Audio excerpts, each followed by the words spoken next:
The moment the bathroom door swung open, Ethan Cole's world fractured into before and after.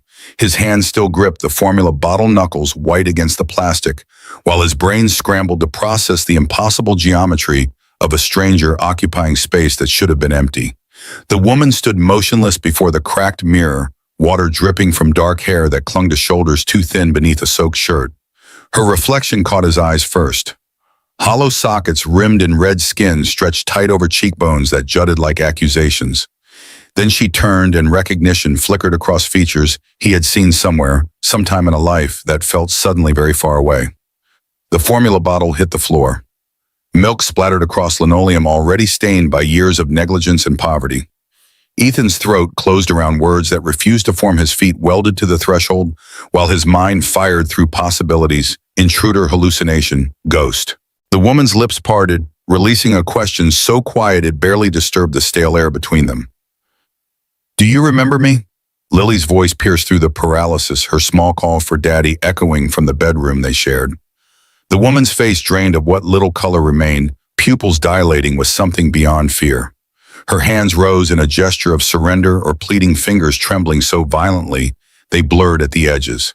The words tumbled out in a desperate whisper, each syllable cracking under its own weight. "Please don't let her see me. Please." 3 weeks earlier, Ethan had been a different man. Not better, not worse, just different in the way that ignorance shields people from understanding how quickly everything can disintegrate. He had driven his delivery van through Portland's rain-slicked streets, hauling packages up concrete stairs that smelled of urine and defeat, his lower back screaming protests that had become white noise. The routes never changed. The boxes grew heavier each month, or perhaps his body simply grew weaker. At 34, he moved like a man, twice his age, joints grinding through motions that paid $9 an hour after taxes. The apartment complex on Southeast Morrison Street rose 6 stories of water-stained brick and peeling paint, a monument to dreams deferred and promises broken. Ethan's unit sat on the 4th floor, accessible via an elevator that worked 3 days out of 7. On bad days, he carried Lily up the stairs, her backpack bouncing against his spine, while she sang songs learned at school, oblivious to how each step cost him. On worse days, she walked beside him, her small hand tucked into his, chattering about classmates and teachers and the infinite concerns of 6-year-old existence. The studio measured 320 square feet every inch, colonized by the necessities of survival. Lily's narrow bed occupied the eastern wall, surrounded by stuffed animals arranged in hierarchies only she understood. His futon unfolded nightly mere feet away, close enough that her breathing became the metronome by which he measured his own rest. The kitchenette consisted of a 2-burner stove, a mini-fridge that hummed like a dying insect, and 18 inches of counter space where he performed culinary miracles with rice, beans, and whatever vegetables the discount grocer marked down on Thursday afternoons. Morning routines had calcified into ritual. 5:30 brought the alarm's electronic shriek, silenced before it could wake Lily. Ethan would rise in the darkness, his body protesting every movement, and begin the choreography of breakfast preparation. Toast browning while eggs scrambled in a pan inherited from his mother, now dead 6 years. Coffee brewing in a machine held together by duct tape and stubbornness. Lily's lunch assembled with surgical precision, sandwich cut diagonally because she insisted triangles tasted better, apple slices in a plastic container, string cheese crackers, and always a note scrawled on whatever paper he could find. "Today you will be amazing," one had read. "The world is lucky to have you," claimed another. "You make Daddy proud every single day." Simple words, repeated themes, but Lily collected them in a shoebox beneath her bed, treasure more valuable than anything he could afford to buy. Some mornings, when the weight of exhaustion and inadequacy pressed too heavily, he would find her reading through old notes, lips moving silently as she absorbed encouragement he had written months or years prior. Those moments justified everything. 6:15 meant waking Lily, his hand gentle on her shoulder, voice soft in her ear.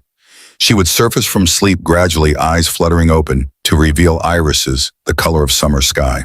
Her hair, impossibly blonde and perpetually tangled, would stick up at angles that defied physics.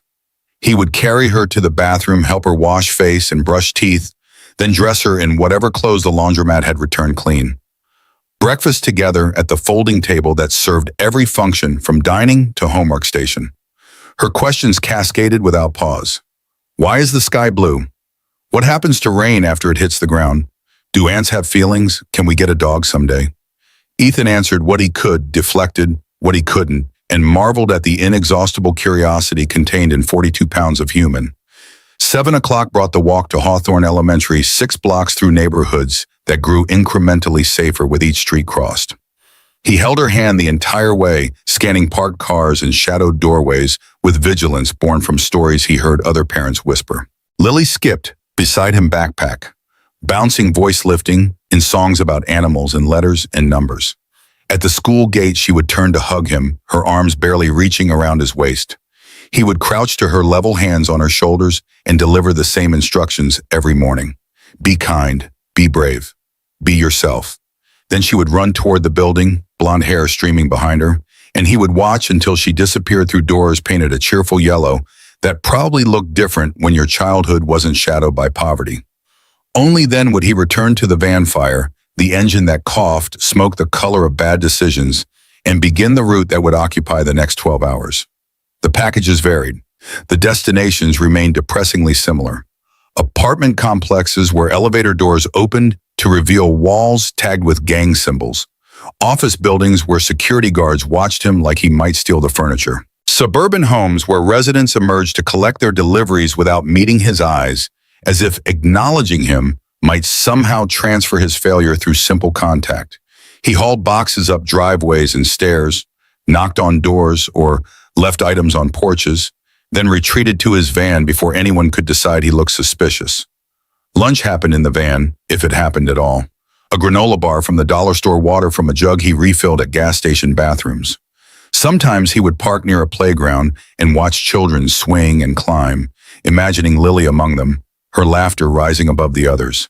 She deserved better than the rusted swing set behind their apartment building, the one with chains that squeaked and seats that sagged. She deserved birthday parties at bounce houses, summer camps by lakes, dance lessons and art classes, and all the enrichment activities the school sent home flyers about, knowing full well that most families in their district couldn't afford such luxuries.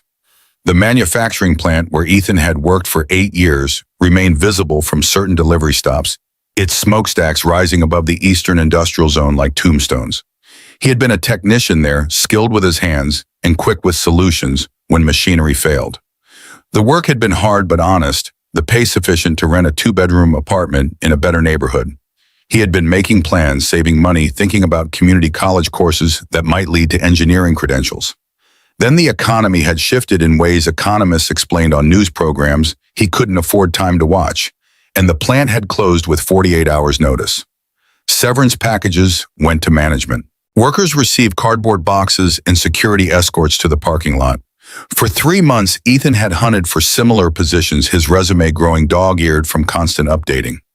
Manufacturing jobs had evaporated. The few that remained demanded certifications he couldn't afford or experience with software systems that hadn't existed when he had been learning his trade. Unemployment benefits provided a buffer, but not a solution. The 2-bedroom apartment became unaffordable. He had downgraded to a 1-bedroom, then to the studio, each move stripping away another layer of the life he had been building. The delivery job had materialized when desperation peaked. No experience necessary, the ad had promised. Immediate start.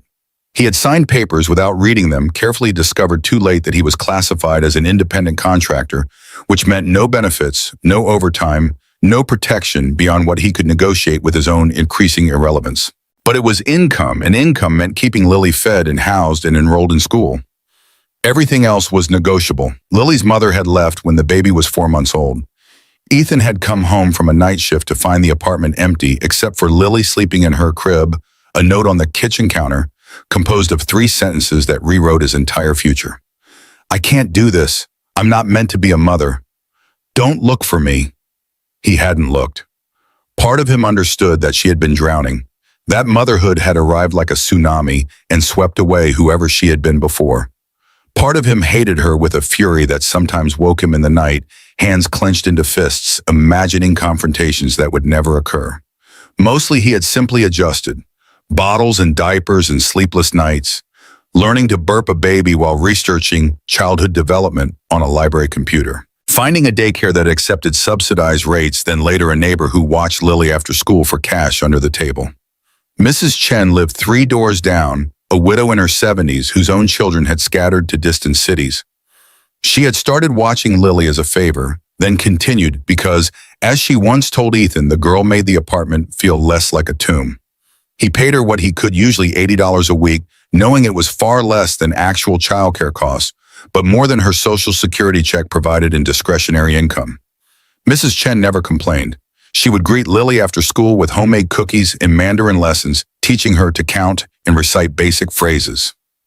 Lily adored her, called her grandmother Chen, and drew pictures that decorated the old woman's refrigerator. Evenings were Ethan's favorite time, though they arrived only after he had driven home through traffic that transformed his van into a mobile prison, climbed stairs that left his knees aching, and collected Lily from Mrs. Chen's apartment. She would run to him, backpack forgotten on the floor, and wrap her arms around his legs. He would scoop her up, feeling her weight against his chest, breathing in the smell of her hair that always carried hints of whatever craft project had occupied the afternoon. "How was your day, sweetheart?" The question unleashed torrents of information. Who had said what at lunch? Which game had been played at recess? What story the teacher had read during circle time? Ethan listened to every word, asking follow-up questions, storing details about classmates he had never met but knew by reputation. Emma, who shared her crayons. Jason, who pushed on the playground. Ms. Rodriguez, who had the kindest smile and never yelled even when everyone was being loud. Dinner preparation became collaborative theater. Lily would stand on a chair beside him, stirring pots or arranging plates, her commentary continuous and cheerful. They would eat together at the folding table, her legs swinging beneath the chair because they didn't reach the floor, his body finally releasing tension accumulated through 12 hours of physical labor. Afterwards came homework, which at 6 years old consisted mainly of coloring sheets and simple math problems. Ethan would sit beside her, praising every effort, gently correcting mistakes without crushing confidence. Bath time at 7:30, Lily playing with plastic toys in water heated by a heater that clanked ominously. Pajamas at 8, teeth brushed until they gleamed, hair combed through tangles that made her squeal in mock agony. Then the ritual that justified every hardship, reading together on her bed, his body stretched out beside her smaller form book propped against raised knees. She would press against his side, her finger tracing illustrations, while he read aloud, performing voices for different characters, pausing when she interrupted with questions or observations. "Why does the bear want honey? Is the bear hungry like we get hungry?" "Yes, sweetheart, everyone gets hungry. Even rich people, even rich people." After the story prayers she had learned from Mrs. Chen, despite Ethan's own skepticism about divine intervention. Then lights out, her voice rising in the darkness. "I love you, Daddy. I love you more, Lily." Impossible, her standard response delivered with the confidence of someone who had never yet learned that love could be quantified, measured, found wanting. In the silence after she slept, Ethan would unfold the futon, his body collapsing onto a mattress that had lost all structural integrity years ago. He would set his alarm for 5:30, plug his phone into the charger, and close his eyes against thoughts of bills coming due. The van needing repairs, he couldn't afford Lily outgrowing shoes faster than he could replace them. Sleep arrived in fragments, disturbed by noises from neighboring apartments, arguments bleeding through walls, televisions at volumes suggesting hearing loss, footsteps overhead at 3 in the morning. But they were surviving. Some days that felt like victory enough. The woman had appeared in the neighborhood 3 weeks before the bathroom encounter, though Ethan's awareness of her had been peripheral at best. She existed as a shadow at the edges of his vision, someone glimpsed while unloading packages or walking Lily to school. Always alone, moving with a slowness that suggested either exhaustion or despair. Her coat looked insufficient for Portland's February chill, fabric thin enough that wind must have cut straight through. Her head stayed down, gaze fixed on sidewalk cracks. Posture collapsed inward as if she were trying to occupy less space in a world already crowded with people who had no room for her. Ethan had noticed her in the way city dwellers notice the homeless, with a mixture of sympathy and relief that their circumstances remained different. She wasn't aggressive, didn't panhandle, didn't shout at invisible enemies. She simply existed in public spaces, a ghost haunting a city that specialized in manufacturing ghosts. He had seen her sitting on bus stop benches long after buses had come and gone. He had passed her in the convenience store on the corner of Morrison and 21st, where she had stood before the bread aisle with the intensity of someone solving complex equations. That had been the day everything shifted, though he hadn't recognized it at the time. Ethan had stopped at the store after dropping Lily at school, needing coffee for the road ahead. The woman had been there when he entered frozen before shelves of bread priced from 99 cents to $4 per loaf. Her hand had risen toward the cheapest option, then fallen back to her side. She had checked her pockets, fingers emerging with coins that glinted in fluorescent lighting. Her lips had moved silently, counting, calculating, deciding. Something in her stillness had reached across the space between strangers and taken hold of Ethan's attention.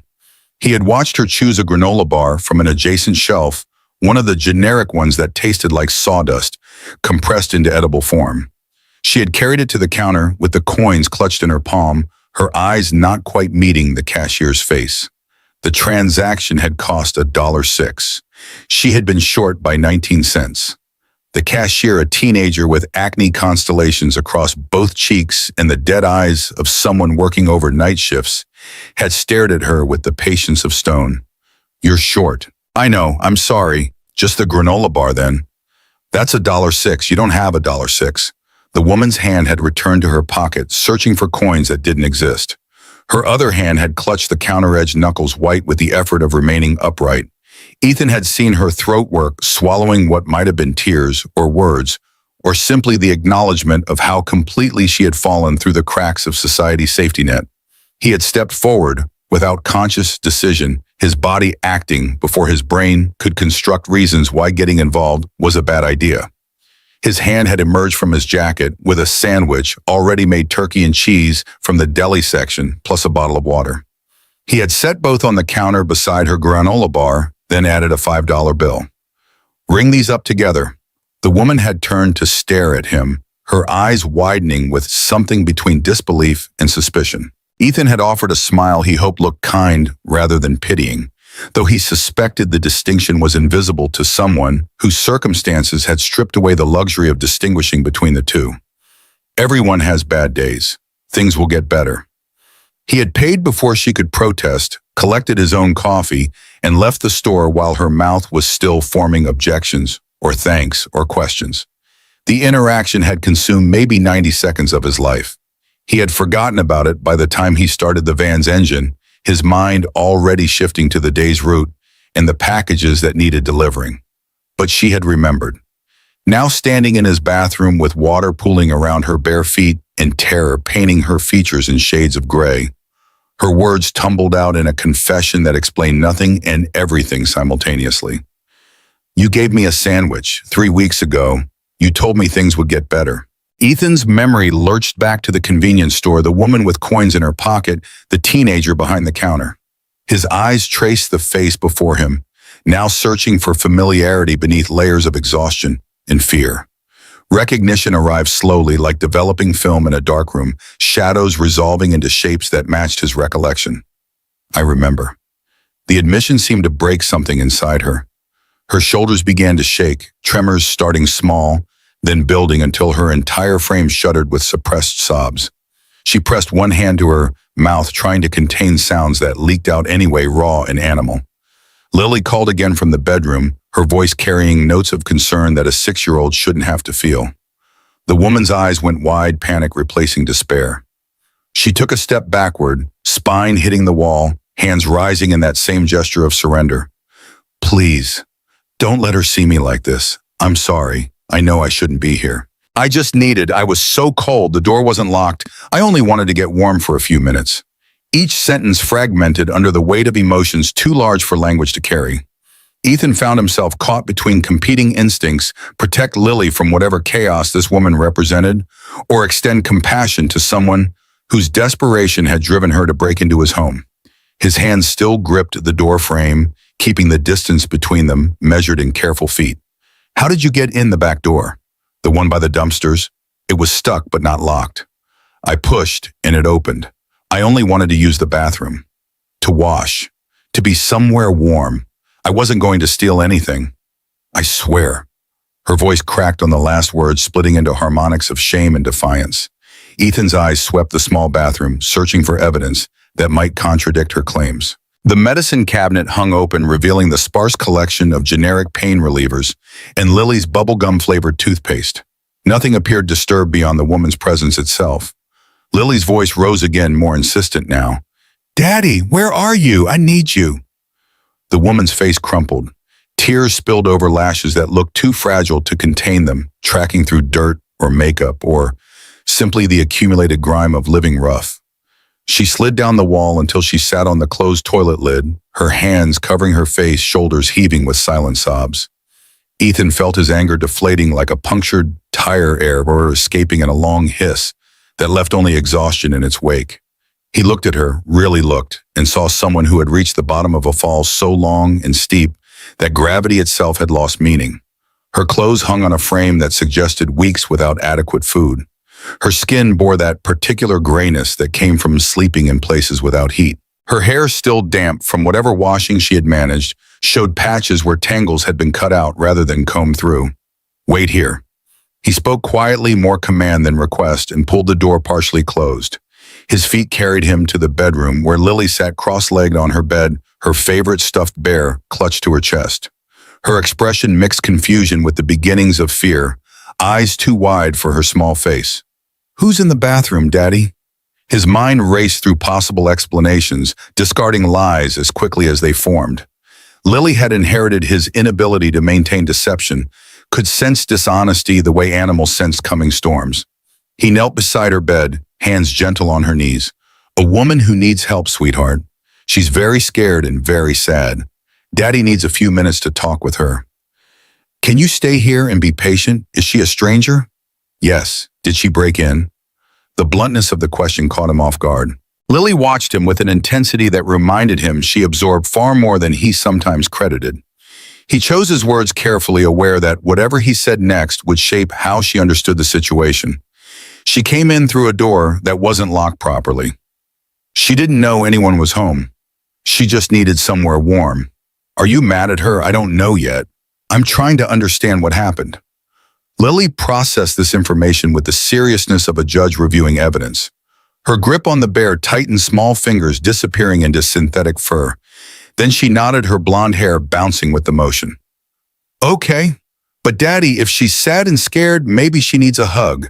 Mrs. Chen says hugs make everything better." The simple wisdom of the statement hit him like a physical blow.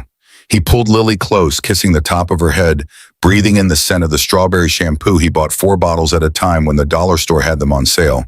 "You have the biggest heart, Lily Cole. Don't ever let anyone take that from you." She hugged him back, her arms barely reaching around his neck. Then she settled onto her bed, bare positioned beside her, prepared to wait as requested. Ethan stood his knees protesting and returned to the bathroom where the woman sat exactly as he had left, her collapsed into herself like a building mid-demolition. He closed the door behind him, creating a space separate from his daughter's awareness. The formula bottle still lay on the floor, its contents spreading in a pale puddle. He retrieved it, set it on the sink, then lowered himself to sit on the edge of the bathtub. The porcelain felt cold through his jeans. He waited, giving the woman time to compose herself, or continue falling apart, whatever she needed to do. Eventually, her hands lowered from her face. She looked at him with eyes that had seen too much and expected nothing. His voice, when he finally spoke, carried no judgment, only exhaustion. "Start from the beginning." So she did. Her name was Claire Donovan, though she hadn't used it in weeks, had cycled through fake names and cash-only transactions, trying to stay invisible in a city full of cameras and digital fingerprints. She had been an executive assistant at Cascade Technologies, a mid-sized firm downtown that specialized in something involving cloud infrastructure and data management details. Ethan didn't fully comprehend, and Claire didn't bother explaining. The job had been good, stable, the kind of position that paid enough to rent a decent apartment and save a little each month. She had been competent, maybe more than competent. Her boss had trusted her with access to files most employees never saw: financial reports, contracts, internal communications between executives. The trust had been earned through 2 years of reliable performance, of arriving early and staying late, of anticipating needs before they became problems. She had believed in the company, in the work they were doing, in the narrative of innovation and progress and that management sold during all-hands meetings. Then she had started noticing inconsistencies. At first, small things. Invoices from vendors she couldn't find in any business registry. payments flowing to shell companies registered in states that existed primarily as tax havens, contracts signed by executives whose names didn't appear on the company directory. She had assumed mistakes to confusion in the rapid growth that Cascade had been experiencing, but the inconsistencies had multiplied, forming patterns that her analytical mind couldn't ignore. She had started digging quietly during lunch breaks and evenings when the office emptied. She had cross-referenced payments with project milestones, traced money flowing through accounts that existed only on internal spreadsheets. The picture that emerged turned her stomach. Cascade's executives were siphoning money, millions of dollars, routing it through fake vendors and phantom contracts. The fraud had been running for at least 3 years, possibly longer. Investor money, client payments, all of it bleeding away to private accounts. Claire had convinced herself that bringing it to light was the moral thing to do. She had imagined herself a hero, someone who stood up for what was right even when it was difficult. She had printed documents, copied files to a USB drive she bought at an office supply store, compiled evidence that she believed would be irrefutable. Her mistake had been confronting her boss directly. She had scheduled a meeting, closed the door to his office, laid out what she had found. He had listened with an expression of mild interest, occasionally nodding, never interrupting. When she finished, he had leaned back in his leather chair, hands folded across his stomach, and smiled. Not warmly. The smile had contained no humor, only cold assessment. "You're a smart woman, Claire. Smart women know when to keep their mouths shut." The threat had been unsubtle. She had left his office shaking, clutching the printed documents, realizing too late that she had shown her hand to someone with far more power than she possessed. Within 24 hours, everything had fallen apart. Security had escorted her from the building, claiming she had been stealing company property. Her bank accounts had been frozen pending investigation of fraud allegations. Her apartment had been broken into, personal files scattered, her laptop stolen. She had gone to the police with the USB drive and her story. The officers had listened politely, taken notes, then explained that without evidence of physical harm or clear criminal action, there wasn't much they could do. Corporate fraud investigations required resources their department didn't have. Maybe she should contact a lawyer or the FBI. They had sent her away with a case number that felt like a participation trophy. The lawyer she found had wanted a retainer she couldn't pay. Her savings were locked in accounts she couldn't access. Credit cards had been canceled.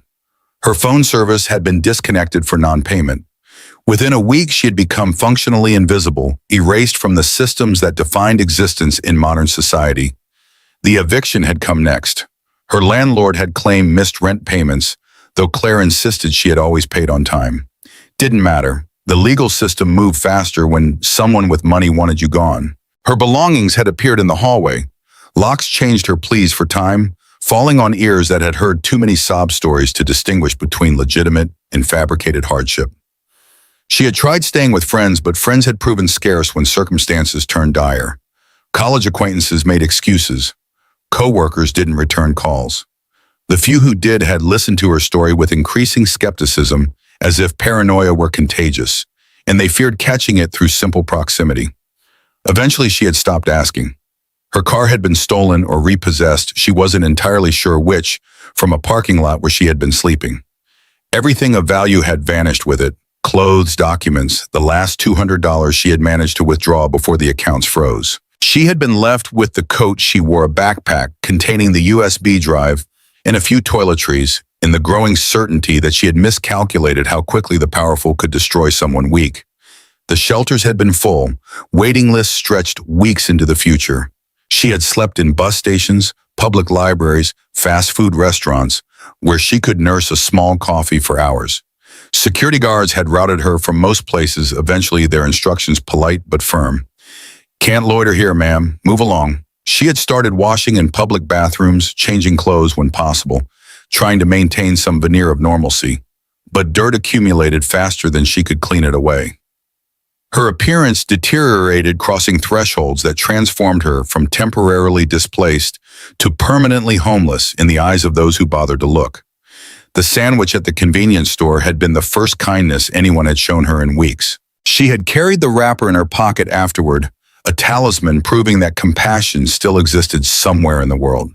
When temperatures had dropped below freezing the previous night, when her body had begun to shut down from exposure and exhaustion, she had found herself walking through Ethan's neighborhood, drawn by the memory of his face and the hope that maybe somehow the man who had helped her once might help her again. She hadn't planned to break in, hadn't intended to involve him in the nightmare her life had become. But the back door had been stuck rather than locked, and desperation had supplied strength she hadn't known she still possessed. She had slipped inside, found the bathroom, begun washing weeks of accumulated grime from skin that felt like it belonged to someone else. The hot water had been a revelation, a luxury so profound it had broken something inside her. She had stood under the weak stream and cried, finally allowing herself to feel the full weight of how far she had fallen. Then Ethan had opened the door, and the last fragment of her hope had shattered into the recognition that she had crossed a line from which there might be no return. Ethan listened to all of this in silence, his expressions cycling through disbelief, anger, sympathy, and exhaustion. When she finally stopped talking, her voice raw from confession, he sat without moving, processing information that rewrote his understanding of the situation. His initial assumption, junkie or mentally ill woman who had wandered into the wrong apartment, had been wrong. She wasn't dangerous in the way he had feared. She was simply someone whose bad luck had compounded exponentially, each setback making the next more inevitable. But she had also brought danger to his doorstep. Men who could freeze bank accounts and orchestrate evictions didn't stop pursuing someone who threatened them with evidence of crimes worth millions. If she was telling the truth, if the USB drive contained what she claimed, then her presence in his home had transformed it from sanctuary to target. Why here? Why my apartment? Claire's hands twisted together in her lap, fingers nodding and unknodding in rhythms of anxiety. I recognized your building from that day at the store. I remembered thinking you looked tired but kind. When I was walking last night freezing, I saw the building and thought maybe I could just warm up for a few minutes in the hallway. Then I found the back door. I didn't know which apartment was yours. I just came inside and found the bathroom. I wasn't thinking clearly. I'm sorry. The apology hung between them, inadequate but sincere. Ethan's mind chewed on implications, calculating risks he was unequipped to assess. He had Lily to protect. Every decision filtered through that single overriding priority. Helping this woman might be the right thing to do in some abstract moral sense, but rightness didn't shield 6-year-olds from consequences. You need to leave. The words emerged harder than he intended, sharpened by fear, masquerading as pragmatism. Claire's face collapsed, but she nodded, hands already pushing against the toilet lid to stand. Her legs shook with the effort, knees buckling before locking. I understand. I'm sorry. Thank you for listening. She moved toward the door, each step uncertain, her hand reaching for the knob. Ethan stayed seated on the bathtub's edge, telling himself he was making the sensible choice, the only choice a responsible father could make. She would leave, disappear back into whatever shadows had hidden her before, and his life would return to its previous configuration of poverty and struggle, but at least predictable safety. The bathroom door opened before Claire reached it. Lily stood in the hallway, her bear dangling from one hand, her expression solemn with the gravity only children can achieve when confronting adult problems. Her eyes found Claire, first taking in the wet hair and gaunt features and trembling hands. Then she looked at her father, and in that look he saw judgment delivered without words. The lady is leaving. Lily's voice carried no accusation, only curiosity, but Ethan felt the question like an indictment. He stood his hand reflexively reaching for his daughter, but she had already stepped past him, moving toward Claire with the fearlessness of someone too young to understand danger. Are you okay? Claire stared down at the small face tilted up toward her own eyes, widening with something approaching wonder. Her mouth opened, but no sound emerged. She shook her head instead, a tiny motion that acknowledged more than words could carry. Lily turned to the towel rack, her small hands pulling down a bath towel that had been washed. So many times the fabric felt more like gauze than terry cloth. She held it out, arms extended, offering comfort in the only way she knew. You're shaking. You should get warm first. The gesture was so simple, so free of calculation or judgment, that Ethan felt something fundamental shift inside his chest. He watched Claire's hands reach out slowly, take the towel with the reverence usually reserved for sacred objects. She clutched it to her body, her face contorting with emotions that had no name, and fresh tears spilled down cheeks already raw from crying. Thank you, she whispered. Thank you so much. Lily patted Claire's arm, the motion gentle, and looked back at her father with eyes that asked a question he suddenly couldn't ignore. His daughter, who owned almost nothing and understood poverty as simple reality rather than injustice, had just demonstrated more humanity than he was managing. The shame of that realization hit him like cold water, shocking him into awareness of how fear had been masquerading as practicality. He cleared his throat, the sound rough in the small space. "Claire, when's the last time you ate?" She looked at him, confusion replacing despair. Her mouth moved silently, trying to calculate time that had lost structure. "I don't remember. Days, maybe." Ethan exhaled through his nose, accepting what he was about to do, despite every instinct screaming that involvement meant danger. He took Lily's hand, his grip gentle but firm. "Then we'll start there. Come out when you're ready. I'll make breakfast." He guided Lily back to the bedroom, ignoring her barrage of questions about who the lady was and why she was so sad, and could they keep her. He distracted her with the task of choosing what to wear to school, then moved to the kitchenette and began pulling ingredients from the mini-fridge. Eggs, half a loaf of bread margarine because butter cost too much. He set an extra plate on the folding table, acknowledging through action what his words hadn't quite committed to. The sound of running water from the bathroom continued for several minutes.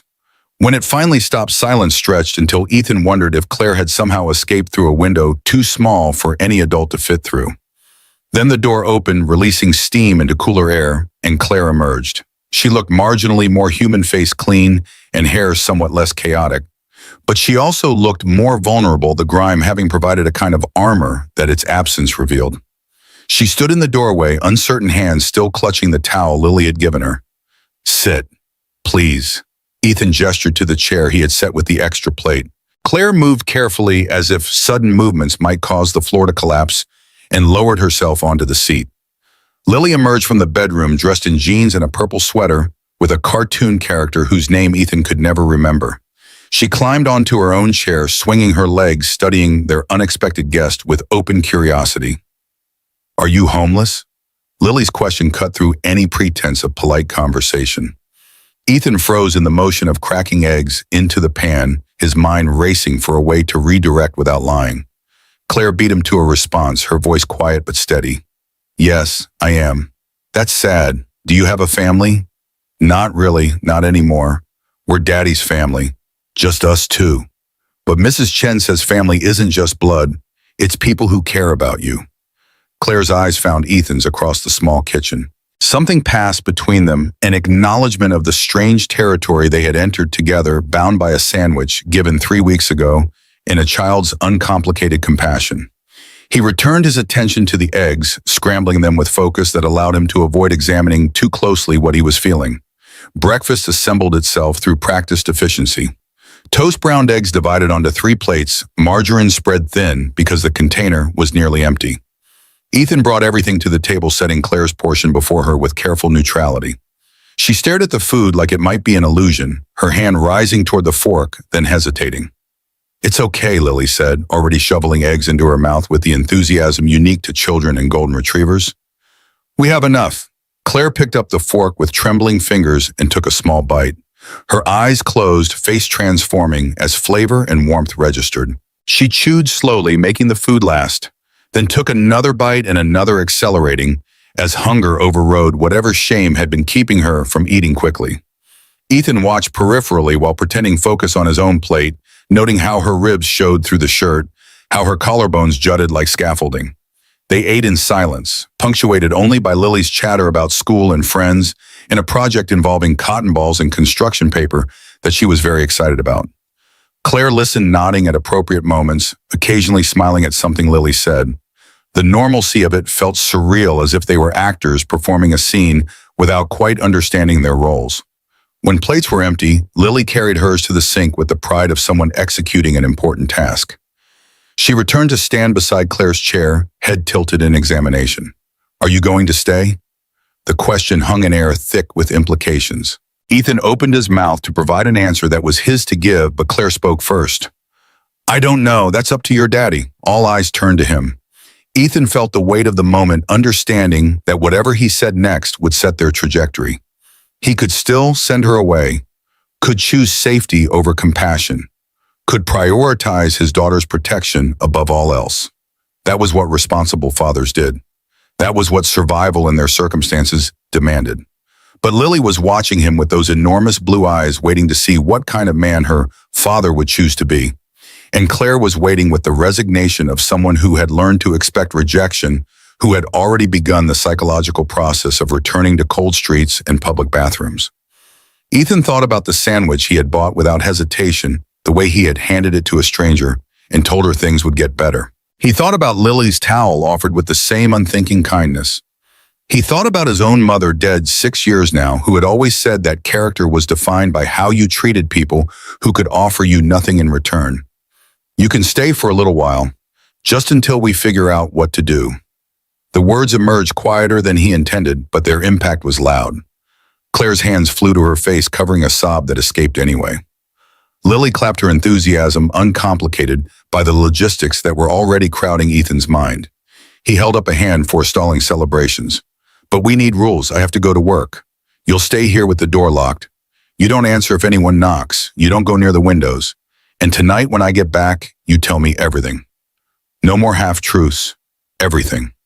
Claire nodded, hands dropping to reveal a face transformed by something that might have been hope or gratitude or simply relief at having a few more hours of safety. She wiped her eyes with the back of her hand, voice thick when she spoke. Thank you, I promise I'll... He cut her off with a gesture. Thank me later, after we figure out if I just made a terrible mistake. The words were harsh, but Claire nodded understanding. She knew what he was risking, what he was offering, the knife-edge balance between kindness and foolishness. Ethan stood, began clearing plates, his mind already moving through the day's logistics. He would take Lily to school, complete his route return before dark. Simple plan. Nothing could go wrong except everything. Lily hugged Claire before they left, her small arms wrapping around a waist too thin for health. Claire hugged back, careful as if afraid her touch might break something fragile. Then Ethan and Lily were out the door, descending stairs, emerging into morning cold that bit through jackets and reminded them winter wasn't finished. The walk to school proceeded like always, Lily's hand in his, her voice rising in questions and observations. But Ethan's attention divided, part of him listening to his daughter, part scanning the street for signs of trouble he couldn't define. They reached Hawthorne Elementary without incident. He delivered his usual instructions: be kind, be brave, be yourself, and watched her disappear through yellow doors. The van started with its typical reluctance, coughing smoke before the engine caught. Ethan sat for a moment, hands on the wheel, staring at nothing. What had he done? What had he brought into their lives? The questions had no good answers. Only the echo of his mother's voice reminding him that doing nothing was still a choice and not always the right one. He drove his route on autopilot, hauling boxes upstairs, knocking on doors, accepting signatures from people who barely looked at him. His mind churned through scenarios, each one worse than the last. What if Claire's story was a lie? What if she was mentally ill? Dangerous, a threat he had invited across his threshold. What if men came looking for her? What if they hurt Lily, but what if her story was true? What if she was exactly what she appeared? Someone desperate who had tried to do the right thing and been crushed for it. What if turning her away meant condemning her to freeze on streets that didn't care whether she lived or died? The moral calculus refused to resolve into clear answers. Ethan delivered packages, collected signatures, drove through neighborhoods that blurred together into a single impression of concrete and struggling lives. Lunch never happened, the granola bar forgotten in his focus on completing the route quickly enough to get home before Lily finished school. 4 o'clock found him climbing stairs to the 4th floor, his heart rate elevated beyond what physical exertion explained. He unlocked the door, pushed it open, and saw Claire exactly where he had left her, sitting on the futon with the towel still wrapped around her shoulders. She had been crying, her eyes were red and swollen, but she stood when he entered, hands wringing together. Everything okay? She nodded quickly, too quickly, the motion of someone desperate to please. No one came. I stayed away from the windows like you said. I didn't touch anything except the bathroom. Ethan believed her. The apartment looked exactly as he had left it. Nothing disturbed, no sign of ransacking or theft.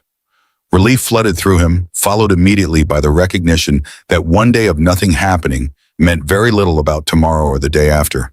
I need to get Lily. Can you stay here? Yes, I will. He left again, descended stairs that felt steeper than usual, walked the 3 blocks to Mrs. Chen's apartment. Lily greeted him with her usual enthusiasm, backpack slung over one shoulder, already chattering about her day. Mrs. Chen smiled from her doorway, waved goodbye, and Ethan guided his daughter back through streets that seemed to have acquired shadows where none had existed that morning. Inside the apartment, Lily immediately gravitated toward Claire, who had moved to sit at the folding table. She showed Claire drawings from school explained in exhaustive detail, a game played at recess, asked if Claire liked macaroni and cheese, because that was what they were having for dinner. Claire listened with an attention that seemed to require her entire focus, nodding and smiling, and occasionally asking questions that made Lily light up with the joy of being heard.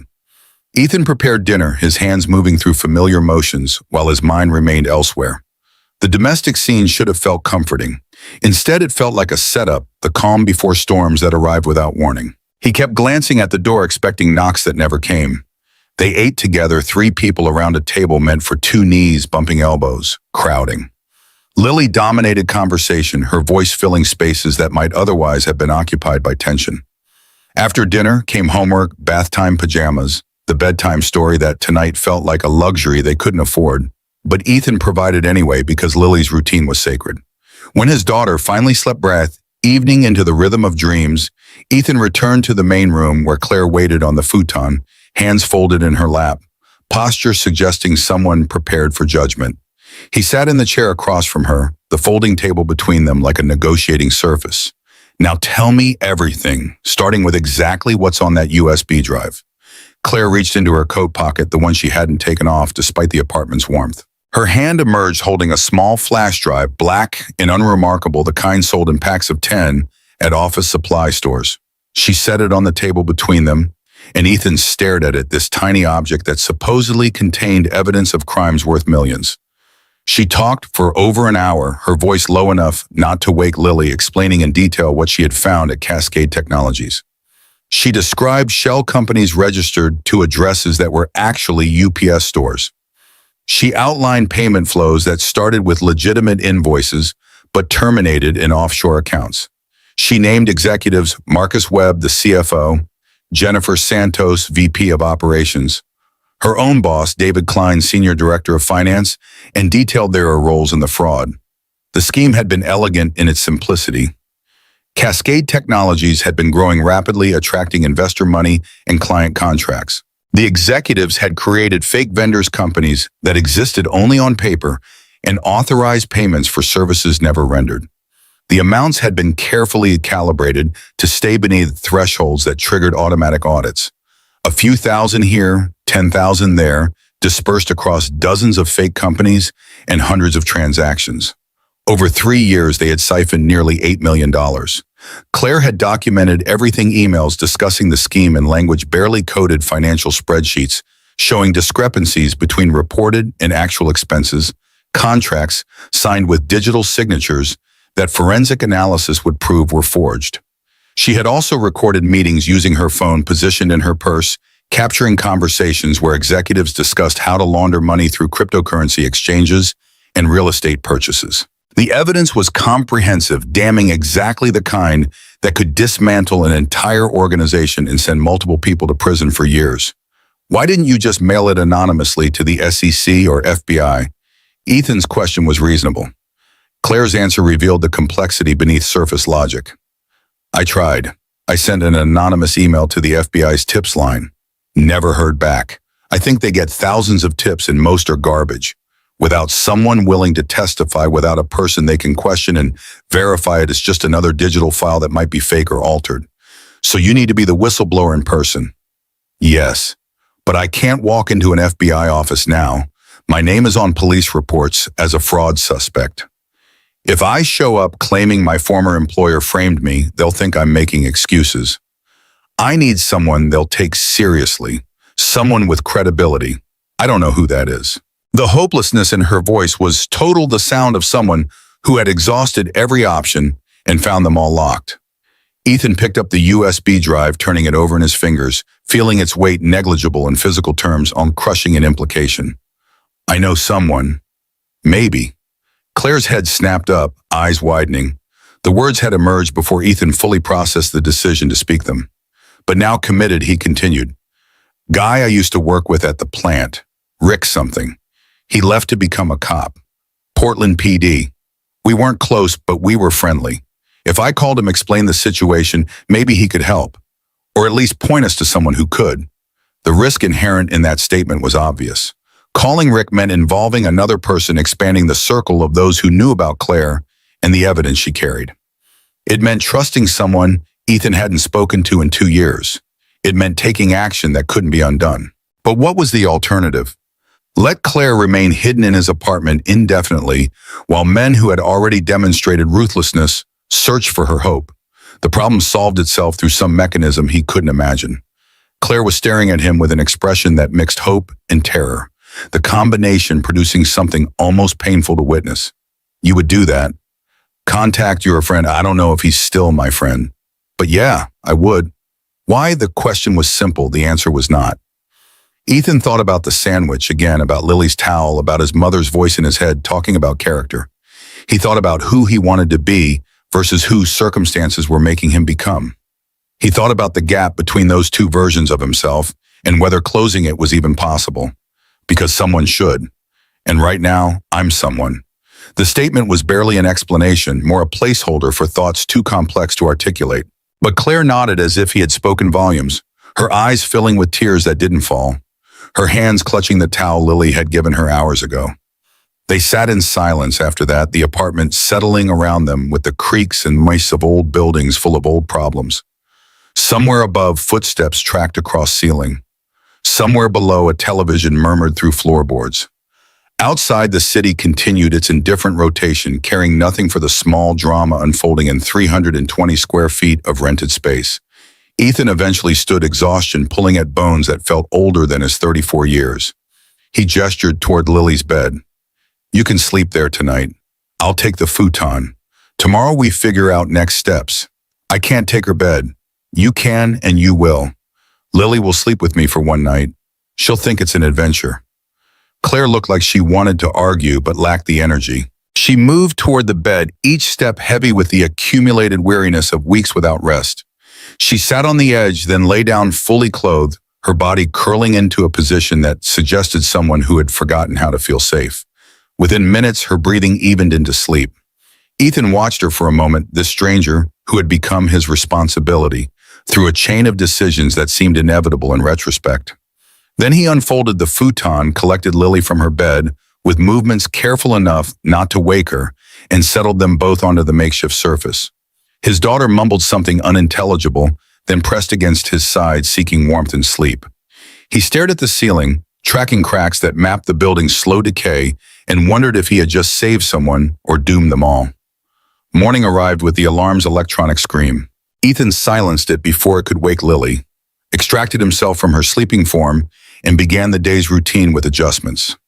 Claire still slept in Lily's bed, her face smoothed by unconsciousness into something younger than her 31 years. He let her rest prepared. Breakfast quietly woke his daughter with whispers. Can the lady stay in my bed again tonight? Lily's question came while he was brushing her hair, his fingers working through tangles with practiced gentleness. He met her eyes in the bathroom mirror, seeing his own uncertainty reflected back as simple trust. Maybe, sweetheart. We'll see. I like her. She's nice. And she needs us. The observation was delivered with the certainty of someone who saw the world in clear terms. People either needed help or didn't, and helping was obviously the correct response. Ethan wished he could maintain that clarity, that uncomplicated moral vision. But adulthood had taught him that help could be dangerous, that kindness could be exploited, that sometimes the people who needed you most were the ones who destroyed you in the process. Be kind, be brave, be yourself, he told Lily at the school gate, repeating the morning mantra. She hugged him, then ran toward the yellow doors and the day that waited beyond them.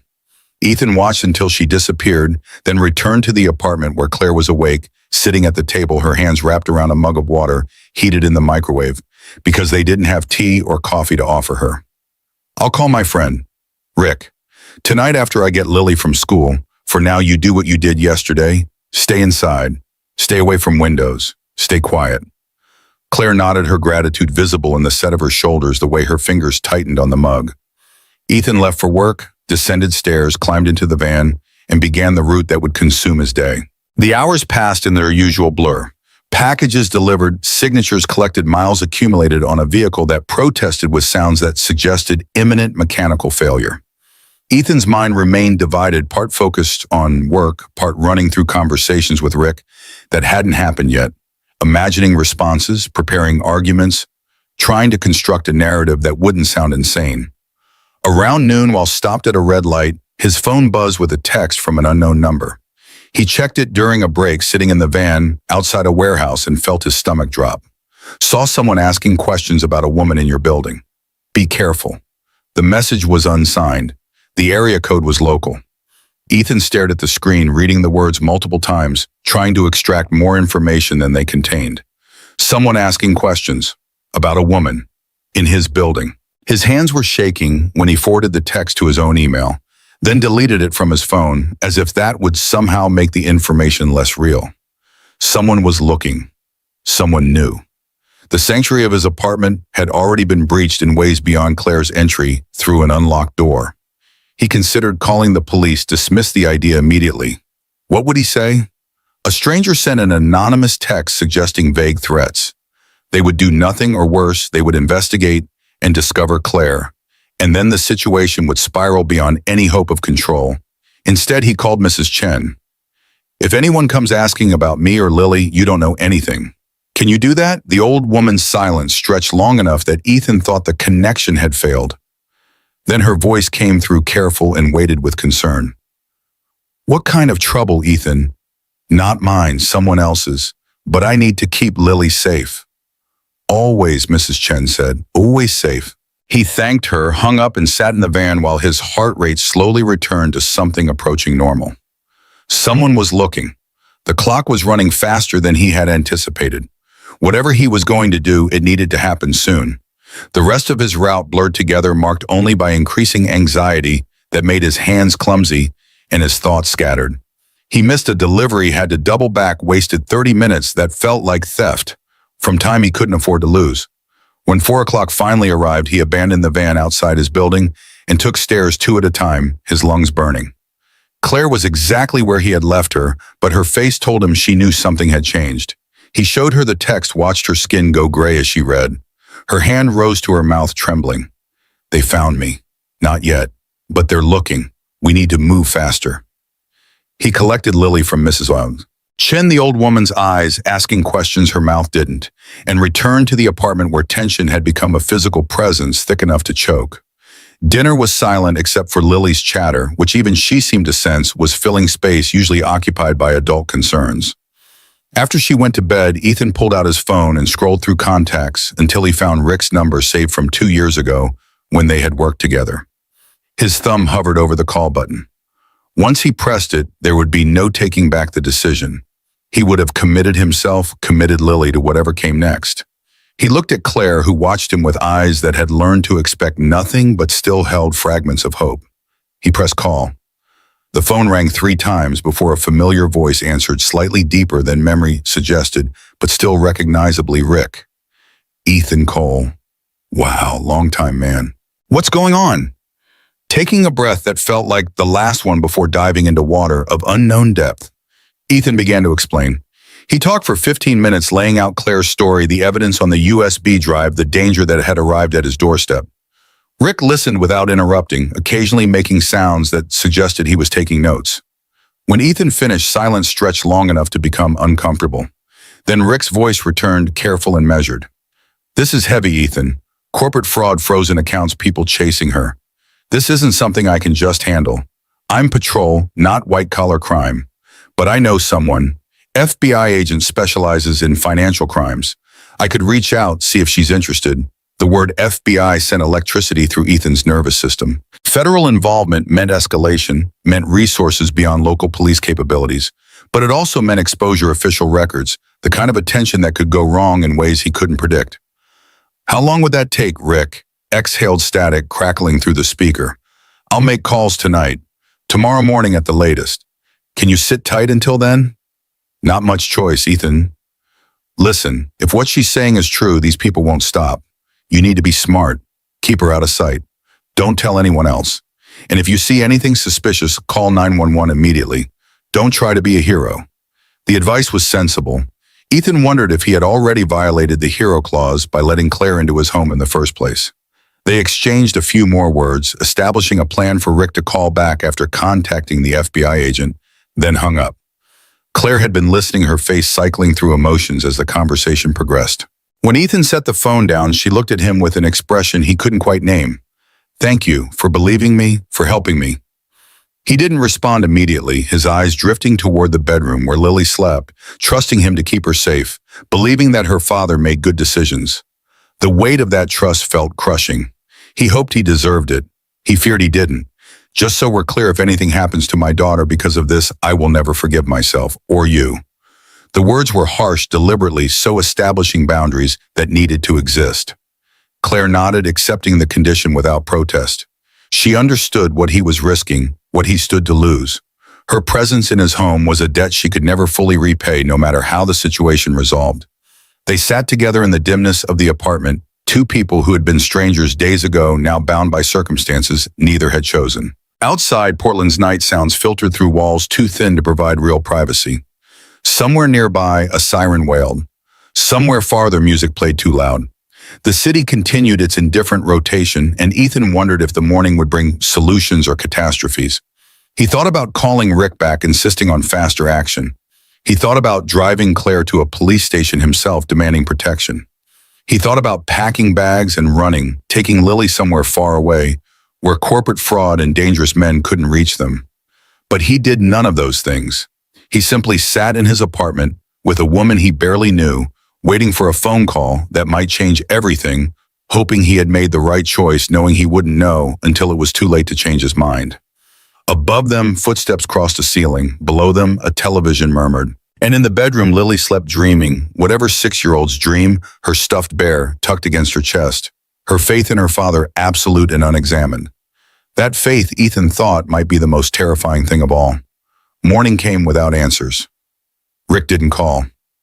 Ethan sent Lily to school, went to work, delivered packages through a haze of anxiety that made every face potentially threatening. He returned that afternoon to find Claire pacing the small apartment like a caged animal, her hands twisting together, her eyes red from crying, or exhaustion, or both. Still nothing.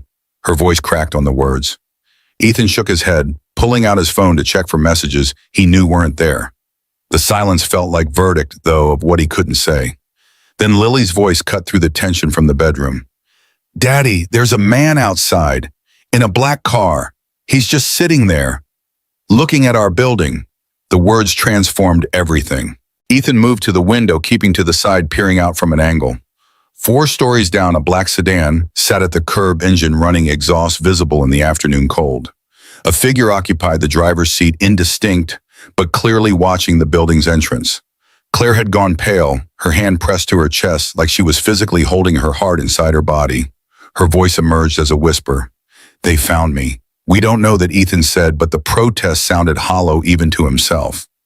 What were the odds of a random black car parking outside his building within 24 hours of an anonymous warning text? He was still formulating a plan call. "Rick, call 911, grab Lily and run," when the car door opened and a man emerged. Tall, expensive suit, dark sunglasses despite the cloud cover. He stood beside the vehicle, pulled out a phone and made a call. His eyes never left the building. Ethan's phone buzzed. Rick's name appeared on screen. He answered while still watching the man below. "The FBI agent is interested. She wants to meet tomorrow morning. 10 a.m. There's a diner on the east side, neutral territory. Can you bring Claire and the evidence?" Ethan's attention remained split between Rick's words and the scene unfolding outside. The man in the suit had ended his call, was now walking toward the building's entrance. "Rick, there's someone here. Black car, man in a suit, looks like he's about to enter the building." Rick's voice sharpened. "Can you get out another way?" "There's a back door. The one Claire came through. Take it, now, don't wait. Get somewhere public and stay there. I'll meet you. Where the library, main branch downtown, 30 minutes. I'll have people watching. Just get there." Ethan hung up, his mind suddenly clear with the adrenaline of crisis. He grabbed Lily from the bedroom, her eyes wide with questions he had no time to answer. He told Claire to get her coat, the one with the USB drive hidden in its lining. They moved as a unit toward the apartment door, but before Ethan could open it, footsteps echoed in the hallway, ascending from the floor below. Someone was coming up the stairs. He reversed direction, pulling Lily and Claire toward the back of the apartment, the narrow hallway that led to the door Claire had entered through days ago. His hands fumbled with the lock, time stretching into nightmare dimensions where simple mechanical actions took forever. The lock finally turned. The door opened onto a stairwell that smelled of garbage and stale cigarettes. Behind them, knocking started at the apartment door. Firm, persistent, the sound of someone who expected to be answered. "Portland PD, open up." The voice carried authority, but Ethan didn't believe it. Real cops didn't arrive in expensive suits, driving cars that cost more than he made in a year. He pulled Lily and Claire into the stairwell, eased the door closed, and began descending. The stairs seemed endless. Each landing opened onto hallways identical to his own doors, concealing lives he would never know. They reached ground level and emerged into an alley behind the building, trash dumpsters, creating shadows that offered minimal concealment. Ethan paused, checking both directions, seeing no one. Which way? Claire's question demanded an answer he didn't have. Left led toward a street with more traffic. Right led deeper into the alley system that connected buildings. Both options felt equally dangerous. He chose left toward people and witnesses and the theory that violence happened more easily in isolation. They walked fast without running, three people trying to look like they belonged, despite everything suggesting otherwise. Lily's hand gripped his with strength that made his fingers ache. She hadn't said a word since they left the apartment, her face set in an expression of fear, carefully controlled. They emerged from the alley onto Southeast Morrison, turned right toward downtown, and began walking. Behind them, Ethan heard a car engine, but when he glanced back, he saw only normal traffic. Nothing that looked immediately threatening. They walked 4 blocks, then ducked into a convenience store where fluorescent lighting and security cameras offered minimal protection. Ethan called Rick while pretending to shop, phone pressed to his ear, his other hand maintaining contact with Lily. The old cop answered immediately. "Where are you, Morrison and 24th? Inside a store. Stay there. I'm sending a patrol unit. 5 minutes. Claire stood near the door, watching the street through glass marked with advertisements for lottery tickets and cigarettes. Her posture radiated tension, every muscle coiled for flight. Lily had found her way to the candy aisle, her eyes scanning colorful packages, seeking comfort in familiar rhythms. The minutes stretched. Ethan counted seconds, converted them to distance, imagined pursuit closing from multiple directions. When the patrol car finally pulled up outside, lights flashing without sirens, relief flooded through him so intensely it weakened his knees. 2 uniformed officers entered, both young, both carrying themselves with the careful awareness of people trained to assess threats. The taller one approached Ethan. "You, Cole? Yes. Come with us." They escorted all 3 to the patrol car, Ethan and Lily in back, Claire in front. The cage separating front and rear seats transformed the vehicle into a mobile prison, but Ethan felt safer than he had in days. The car pulled away from the curb, lights still flashing, and began navigating toward downtown. Lily finally spoke, her voice small and tight. "Are we in trouble, Daddy?" "No, sweetheart. These are the good guys. They're helping us." He hoped that was true. He hoped Rick was the friend he remembered rather than someone who had changed in ways that mattered. He hoped the FBI agent would be competent and interested and willing to act on evidence provided by a homeless woman and a delivery driver. He hoped a lot of things, knowing hope was insufficient, but having nothing else to offer. The library appeared ahead, a modern building of glass and steel that proclaimed civic investment in literacy and knowledge. The patrol car pulled into a loading zone, and the officers escorted them inside, past security checkpoints, into a reading room where Rick waited beside a woman in her 40s wearing a dark pantsuit and an expression of professional skepticism. Rick looked older than Ethan remembered, more weight around the middle, less hair on top, but his eyes were the same, sharp and assessing, missing nothing. He nodded, greeting, then gestured toward the woman. "This is Special Agent Maria Torres, FBI. She investigates financial crimes. I told her your situation. She wants to hear it directly." Agent Torres studied them with the attention of someone trained to detect deception. Her gaze lingered on Claire, taking in the worn coat and hollow cheeks, then shifted to Ethan and Lily. When she spoke, her voice carried no emotion, only professional distance. "Tell me everything, from the beginning, and show me what you have." So Claire told her story again, the words by now rehearsed through repetition, but no less true. She described Cascade Technologies, the fraud she had discovered, the confrontation with her boss, the systematic destruction of her life. She pulled the USB drive from her coat lining and set it on the table between them, This small object that supposedly justified everything that had happened.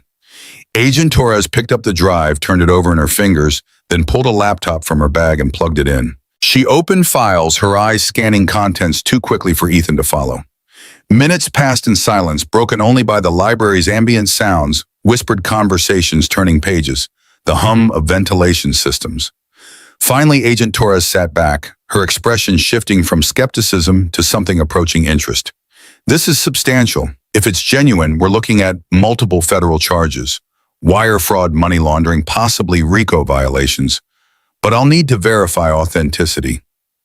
That takes time. How much time? Agent Torres looked at Ethan, perhaps hearing the desperation in his voice. Days, maybe a week. These files need analysis. We'll have to confirm they weren't altered or fabricated. We'll need to establish what the chain of custody. We'll need to corroborate with other evidence. We don't have a week. Those people found our apartment today. They'll keep looking. The agent's expression remained neutral, but something in her eyes suggested understanding. I can arrange protective custody. Get you somewhere safe while we work. All of us, Agent Torres glanced at Lily, who sat beside Ethan. Her bear clutched to her chest, listening to everything despite her age, suggesting she shouldn't understand. The agent's face softened fractionally. Yes, all of you. There's a safe house on the east side. It's not luxurious, but it's secure. You'll stay there until we can make arrests or determine the threat has passed. Ethan wanted to argue, wanted to insist they could return to normal life, wanted to pretend the past days had been an aberration rather than a fundamental shift in their circumstances. But Lily's hand in his small and trusting reminded him that his preferences mattered less than her safety. Okay, when tonight, pack what you need, light, 1 bag each. I'll have agents pick you up at the library in 2 hours. In the meantime, stay here. Don't use your phones. Don't contact anyone. Understood, they nodded, accepting instructions because alternative options had evaporated. Agent Torres collected her laptop, the USB drive carefully secured in an evidence bag, and stood. She looked at Claire with an expression that might have been respect. What you did took courage. Not many people would risk everything to expose fraud. I'll do my best to make sure that courage wasn't wasted. Then she left Rick, following after a quick farewell that felt inadequate to the history they shared. Ethan, Claire, and Lily remained in the reading room, 3 people who had been strangers less than a week ago, now bound together by choices that had felt inevitable, but whose consequences remained uncertain. Lily leaned against her father, her weight familiar and precious. She looked up at him with those enormous eyes. Is this an adventure, Daddy? The question broke something inside him. He pulled her close, kissing the top of her head, breathing in the scent of her hair that carried hints of Mrs. Chen's cookies and school hand soap.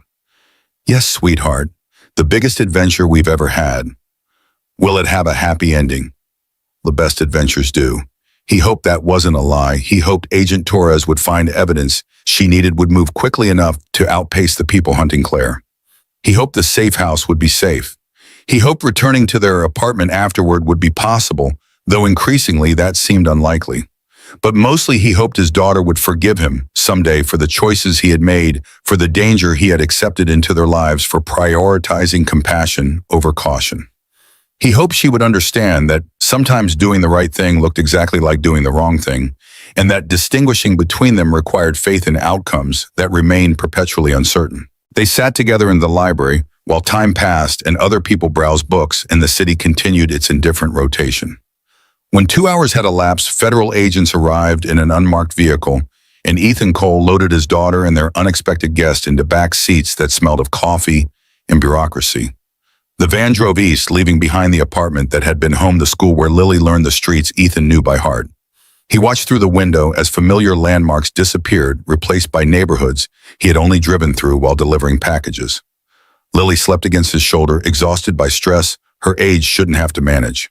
Claire stared straight ahead, face-pale hands gripping the seat like she might fall without something solid to hold. And Ethan, caught between them, wondered if the moment everything changed had been when he opened that bathroom door, or if the change had begun earlier with a sandwich given to a stranger, because compassion demanded no better reason. The safe house revealed itself as a modest rambler in a subdivision where houses looked identical except for variations in lawn maintenance. The agents escorted them inside, showed them bedrooms with clean sheets and furniture, that suggested government procurement contracts, explained rules about staying away from windows and not answering doors. Then they left, and Ethan, Claire, and Lily stood in the living room of a stranger's house. Their bags unpacked, their future, uncertain, their connection forged by crisis and sustained by nothing more substantial than hope that doing right might somehow lead to being safe. Lily found the television remote and settled on the couch, cartoons providing temporary escape. Claire excused herself to the bathroom, her face suggesting she might be sick or crying or both. Ethan stood at the window looking out at a street where black cars might or might not be watching, where threats existed in potentials rather than certainties, where the only thing he knew for sure was that his life had become unrecognizable. His phone, which he had been told not to use, sat heavy in his pocket. He pulled it out anyway, found Mrs. Chen's number, and typed a quick text. "We're okay. Please don't worry. We'll explain when we can. Thank you for everything." He sent it before he could reconsider, then turned the phone off completely, following instructions that made sense, even if obedience felt like surrender. In the morning, they would begin waiting for Agent Torres to call with updates. They would exist in a house that wasn't theirs, eating food they didn't choose, living hours that felt stolen from the life they were supposed to be building. They would be safe, or as safe as temporary measures could guarantee, which was probably sufficient, but felt inadequate when measured against everything they had lost. But tonight, they were simply three people who had survived another day. That would have to be enough. The safe house settled into routine within 48 hours, though routine felt like the wrong word for existence, suspended between past and future with no clear path connecting them. Ethan woke the first morning on a mattress too soft for his back, in a room painted beige by someone who believed neutrality equaled comfort. Lily slept beside him, her breathing unchanged from their apartment, proof that children adapted to circumstances adults found disorienting. Claire occupied the second bedroom, door closed, and when Ethan passed it on the way to make breakfast, he heard sounds suggesting she hadn't slept at all. The kitchen yielded generic cereal, white bread, peanut butter food selected by people who understood nutrition, but not pleasure. He prepared breakfast while watching the street through curtains that remained drawn per instructions. Nothing moved except a neighbor retrieving a newspaper, an act so ordinary it felt like performance art. Ethan wondered if normal life had always looked this staged, or if crisis had rewired his perception to see threat in every gesture. Lily emerged, rubbing her eyes, dragging her stuffed bear by one arm. She climbed onto a chair at the unfamiliar table and studied the cereal box with the seriousness of someone decoding ancient texts. "Is this our house now?" The question carried no judgment, only curiosity about facts that shaped her world. Ethan poured milk over her cereal, measuring his response. "Just for a little while, until it's safe to go home." "When will that be?" Soon he lied, because sometimes lies were kinder than uncertainty. Claire appeared in the doorway, wearing the same clothes from yesterday because her possessions fit in a grocery bag. Her hair needed washing, face needed rest, body needed more than this temporary shelter could provide. She attempted a smile that collapsed halfway through. "Morning," Ethan gestured toward the food, and she sat accepting cereal like it was communion. They ate without speaking, three people who had become accidental family, bound by circumstances that refused resolution. The FBI had provided a contact number with instructions to call only in emergencies. Otherwise, they were to wait for Agent Torres to reach out with updates. Waiting, Ethan discovered, was its own form of torture. His delivery route continued without him, calls from his supervisor accumulating on voicemail until the phone's memory filled. He had texted a vague excuse about family emergency, knowing his job was likely already gone. Delivery drivers were replaceable. The company would have hired someone new before lunch. Money became immediate concern. The safe house provided shelter and basic food, but his next paycheck wouldn't arrive because he wasn't working to earn it. Rent on the apartment would come due in 2 weeks. Without income, eviction would follow, assuming the apartment still existed to evict them from. His landlord was not known for patience with tenants whose troubles attracted men in expensive suits. Lily finished breakfast and asked if she could watch cartoons. Ethan nodded, grateful for any distraction that occupied her attention away from adult anxieties bleeding through careful facades. She settled on the couch, remote in hand, and within seconds her face relaxed into the particular absorption only children achieved, completely present in fictional worlds. Claire cleared plates, hands moving with precision that suggested muscle memory from better times. She washed dishes by hand, though a dishwasher sat unused, the act itself providing structure. Ethan joined her, drying what she cleaned, and they worked in silence that felt less comfortable than exhausted. How long did Agent Torres say the analysis would take? Claire's question emerged quiet enough not to carry beyond the kitchen. Ethan stacked a plate in the cabinet, buying seconds to remember exact words. Days, maybe a week. She needs to verify the files weren't altered, establish chain of custody, corroborate with other evidence. And if she finds something wrong with the files, the question hung between them, heavy with implications of neither wanted to examine. If the files proved inadmissible or insufficient, if technical analysis revealed problems that undermined their credibility, then Claire's testimony alone would be worthless. Her word against wealthy executives, a homeless woman, versus people with lawyers and connections and resources to bury opposition. Then we figure out next steps. The platitudes satisfied neither of them, but alternatives required energy they didn't possess. They finished dishes and Claire retreated to her room door, closing with a soft click that somehow sounded final. Ethan stood in the kitchen, surrounded by government-issued appliances and generic furniture, and wondered how his life had traveled from predictable poverty to this strange limbo in less than a week. His phone, powered off per instructions, felt like severed limb. The inability to check messages, respond to texts, verify that Mrs. Chen and others from his previous life still existed created anxiety that gnawed at concentration. But rules existed for reasons, even when those reasons felt abstract compared to immediate discomfort. He joined Lily on the couch, her small body automatically pressing against his side. Cartoons played bright colors and simple conflicts resolved in 22 minutes minus commercials. She laughed at jokes he didn't understand, completely immersed, and he envied her ability to exist in the present without drowning in possible futures. The morning dissolved into afternoon without clear demarcation. Lunch materialized from refrigerator contents, sandwiches assembled with methodical care, apple slices arranged on plates, water in glasses because the safe house didn't stock juice. Claire emerged to eat, then disappeared again. Her presence in the house felt more through absence than participation. Around 3, while Ethan was attempting to teach Lily basic math using pennies he found in his pocket, knocking erupted at the front door. 3 sharp raps, authoritative, the sound of someone expecting admission. Everyone froze. Lily's eyes went wide, her hand clutching pennies tight enough to leave marks. Ethan's heart rate spiked, adrenaline flooding his system with memories of men in suits and black cars. More knocking, more insistent. Federal agents. "We need to speak with Claire Donovan." The voice carried credentials, but so had the voice at their apartment. Ethan moved to the window, peered through a gap in curtains, saw 2 people in FBI windbreakers standing on the porch. One matched Agent Torres's description. The other was male, older, carrying himself with the wariness of someone who had worked too many cases. He opened the door partially, keeping his body in the gap, ready to slam it if necessary. Agent Torres offered a tight smile. "May we come in?" Ethan stepped aside and they entered, bringing with them the smell of coffee and the weight of information they carried. Claire emerged from her bedroom, face-pale hands knotted together.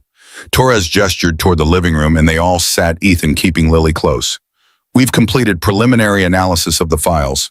The evidence is solid. Emails authenticate against server logs, financial records match transaction histories. The audio recordings show no signs of manipulation.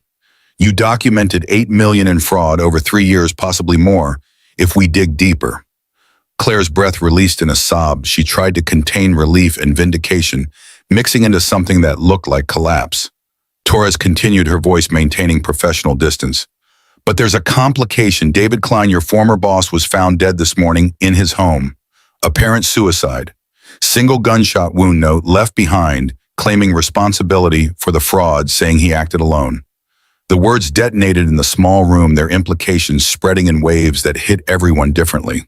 Claire's face went from relief to horror, her hand rising to cover her mouth. Ethan felt his stomach drop, understanding that suicide, if it was suicide, complicated everything. "You don't believe it was suicide?" Torres met his eyes, and in them he saw confirmation before she spoke. The scene was staged well enough to pass initial inspection. But there are inconsistencies. The note was typed, not handwritten. Klein was right-handed, but the gun was in his left hand. There were no defensive wounds, but also no evidence he'd been drinking or taking medications that might explain impaired decision-making. We're treating it as suspicious pending full autopsy. What does that mean for Claire? For us, it means the investigation expands. If Klein was murdered, then others involved in the fraud are eliminating loose ends. It means you're all at increased risk until we make arrests. It also means we need Claire's testimony more than ever, because our star witness just became a corpse with a convenient confession. Claire's voice emerged barely audible, threaded with guilt and fear. Did I get him killed by exposing this, did I? You didn't pull any trigger? Torres interrupted. You exposed criminals. What they do in response is on them, not you. But we need to move faster now. I'm recommending protective custody be extended indefinitely, and I'm accelerating the arrest timeline. We'll move on the other executives within 48 hours. The male agent who had remained silent finally spoke, his voice gravelly, from years of cigarettes or shouting or both. In the meantime, you stay here. No contact with anyone outside this house. No phone calls, no emails, no social media. Assume everyone is compromised until we say otherwise. We'll have agents watching the house 24/7. You see anything suspicious, you call the emergency number immediately. Understood. They nodded, accepting rules that transformed the safe house into prison. Torres stood, her partner following. She paused at the door, looking back at Claire. We'll get them. What you did matters. Don't let fear convince you otherwise. Then they left, and the house felt smaller than before, walls pressing closer. Air thicker. Lily had gone quiet during the conversation, her face serious in the way children became when adult problems intruded on protected childhood.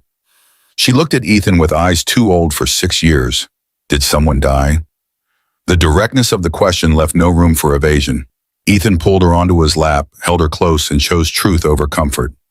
Yes, sweetheart, a man died. The police are trying to figure out what happened.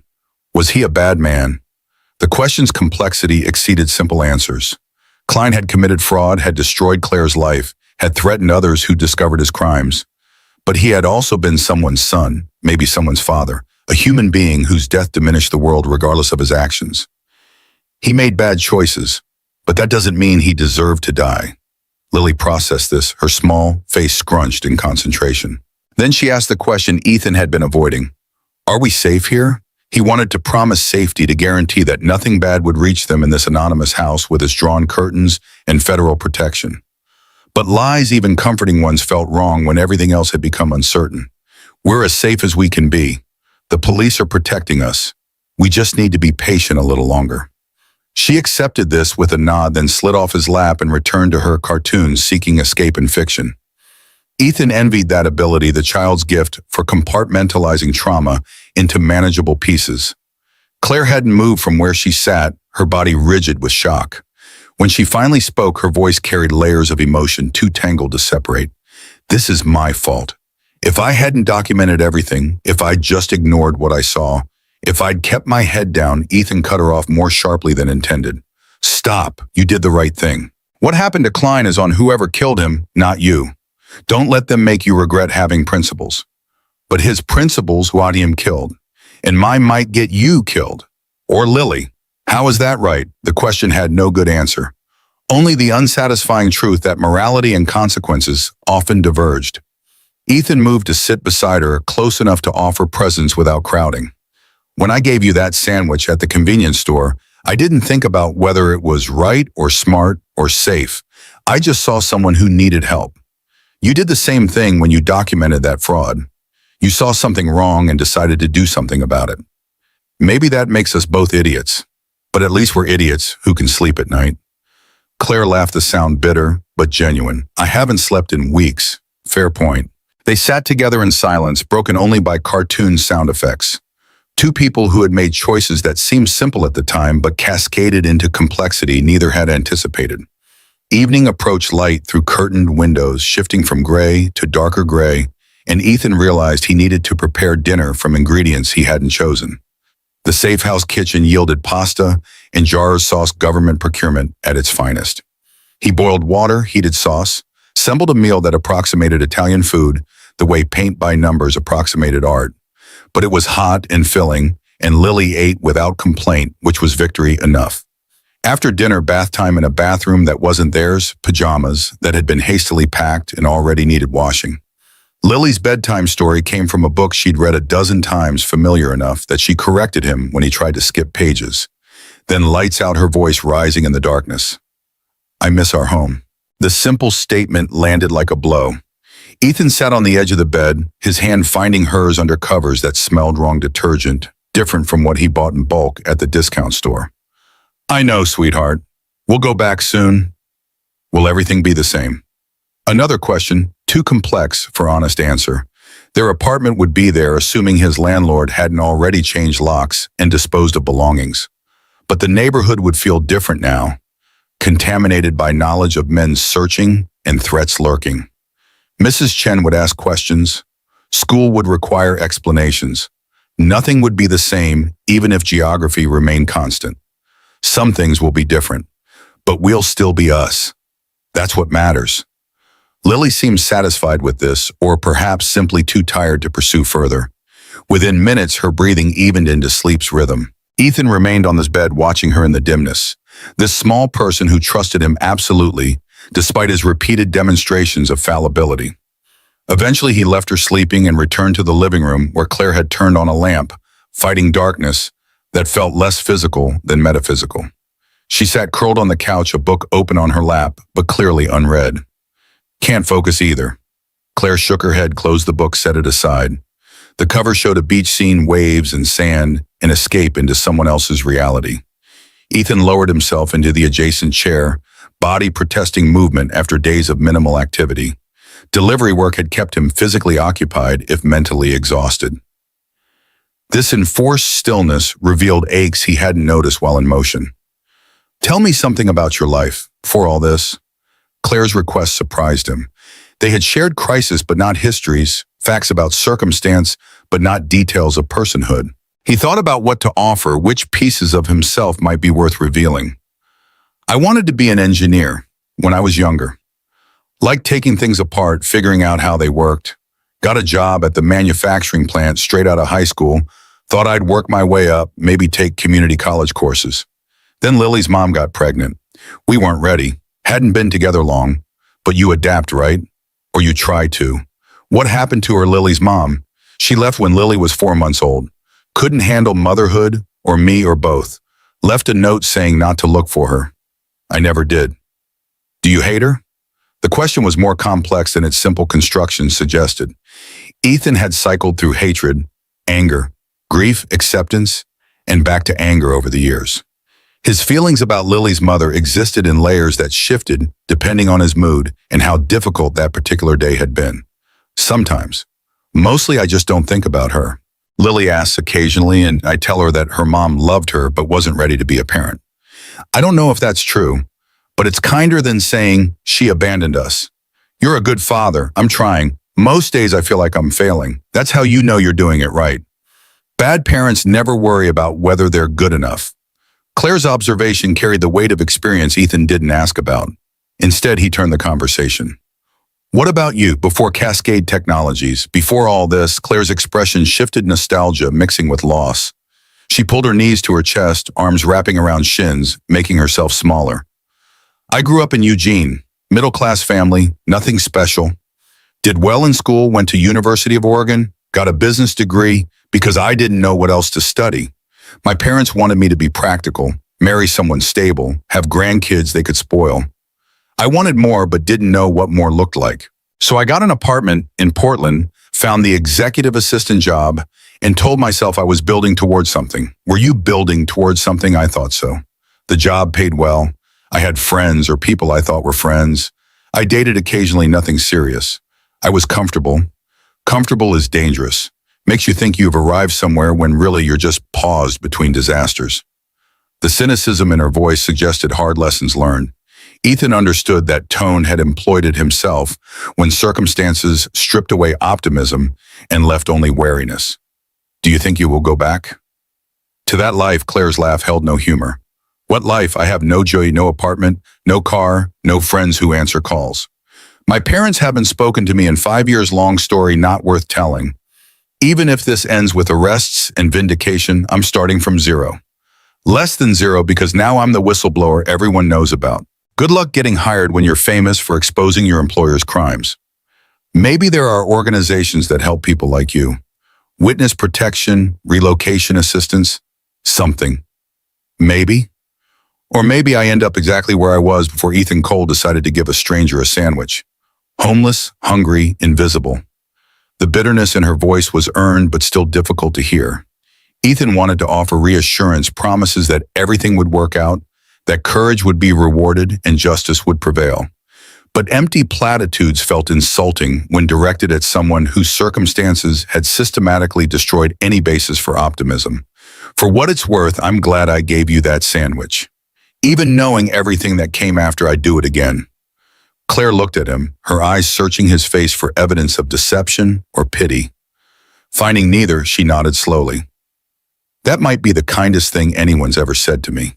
They sat together in the lamplight, the safe house settling into night sounds, refrigerator, humming, heater cycling, the distant sound of traffic from streets that belonged to people with normal problems. Ethan felt exhaustion pulling at consciousness, but resisted, unwilling to retreat to a bedroom that wasn't his, in a house that felt like waiting room for a future that might never arrive. Eventually, Claire stood, stretching muscles that had been stationary too long. I should try to sleep. Tomorrow might bring news. Or not. Either way, I'll need energy. She moved toward her room, paused at the threshold, looked back. Thank you, Ethan, for everything. I know you didn't ask for this. I know I've destroyed your life along with my own. But thank you.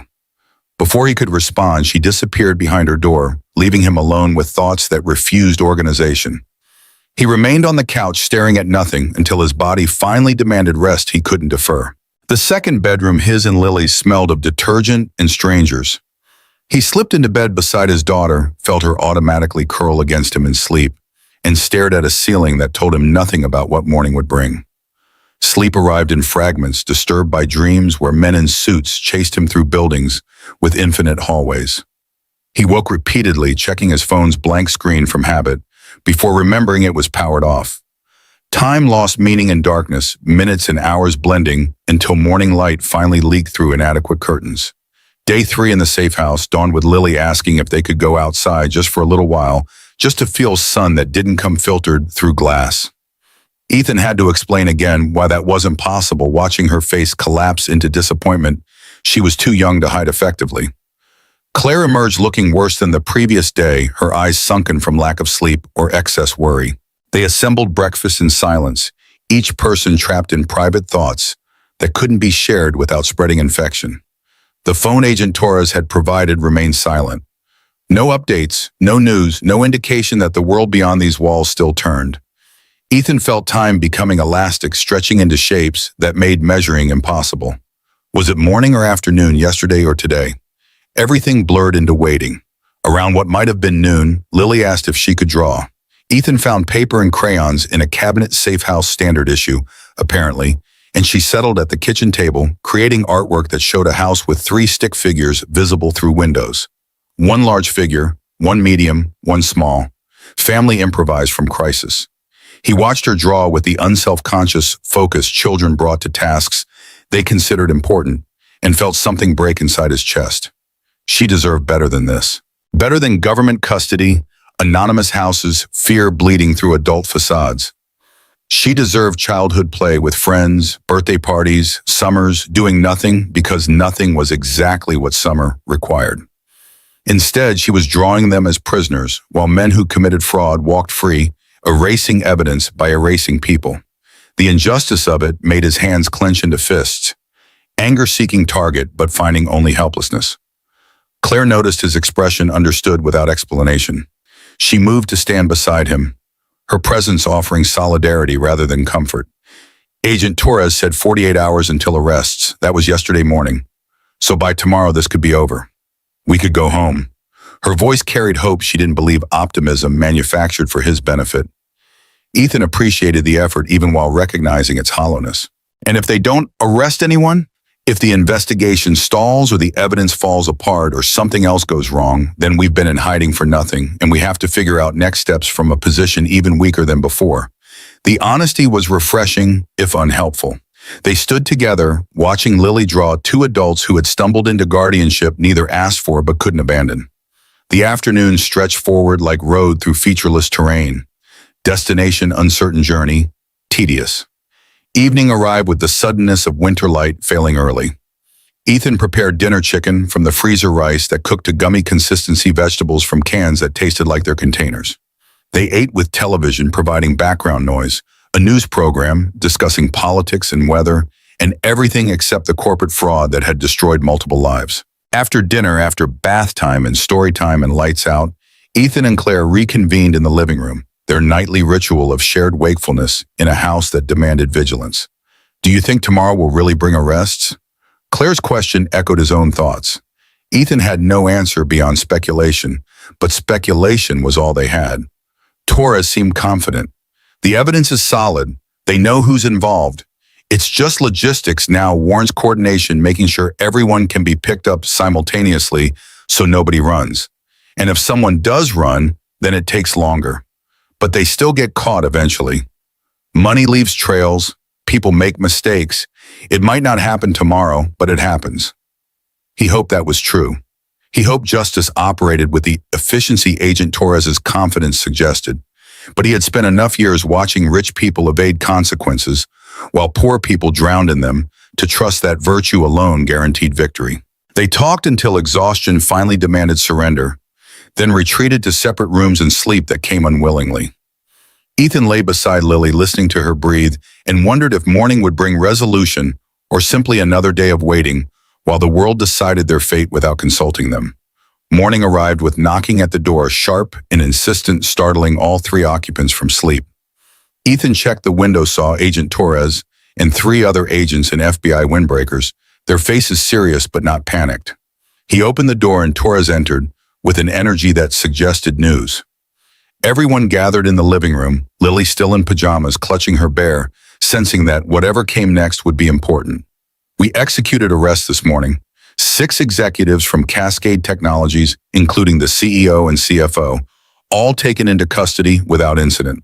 They're being arraigned this afternoon on federal charges of wire fraud, money laundering, and conspiracy. The evidence from Claire's files is solid. Prosecutors are confident about convictions. The words landed like rainfall after drought, relief so profound it felt physical. Claire's hands flew to her face, covering emotions too large for expression. Tears leaked between fingers, and her shoulders shook with sobs that sounded like laughter, if laughter could be heartbroken. Ethan felt tension he hadn't recognized drain from muscles that had been clenched for days. He pulled Lily close, kissed the top of her head, and allowed himself to believe that maybe finally this nightmare might be ending. What happens now? Can we go home? Torres nodded, her professional facade cracking slightly to reveal satisfaction beneath. You can go home. We'll maintain some surveillance for a few days, make sure there are no threats from associates we haven't identified yet. But the primary danger has passed. You're free to resume your lives. Free. The word felt foreign concept, too abstract after days of constraint. Ethan tried to imagine returning to their apartment, to Lily's school, to his delivery route, assuming his job still existed.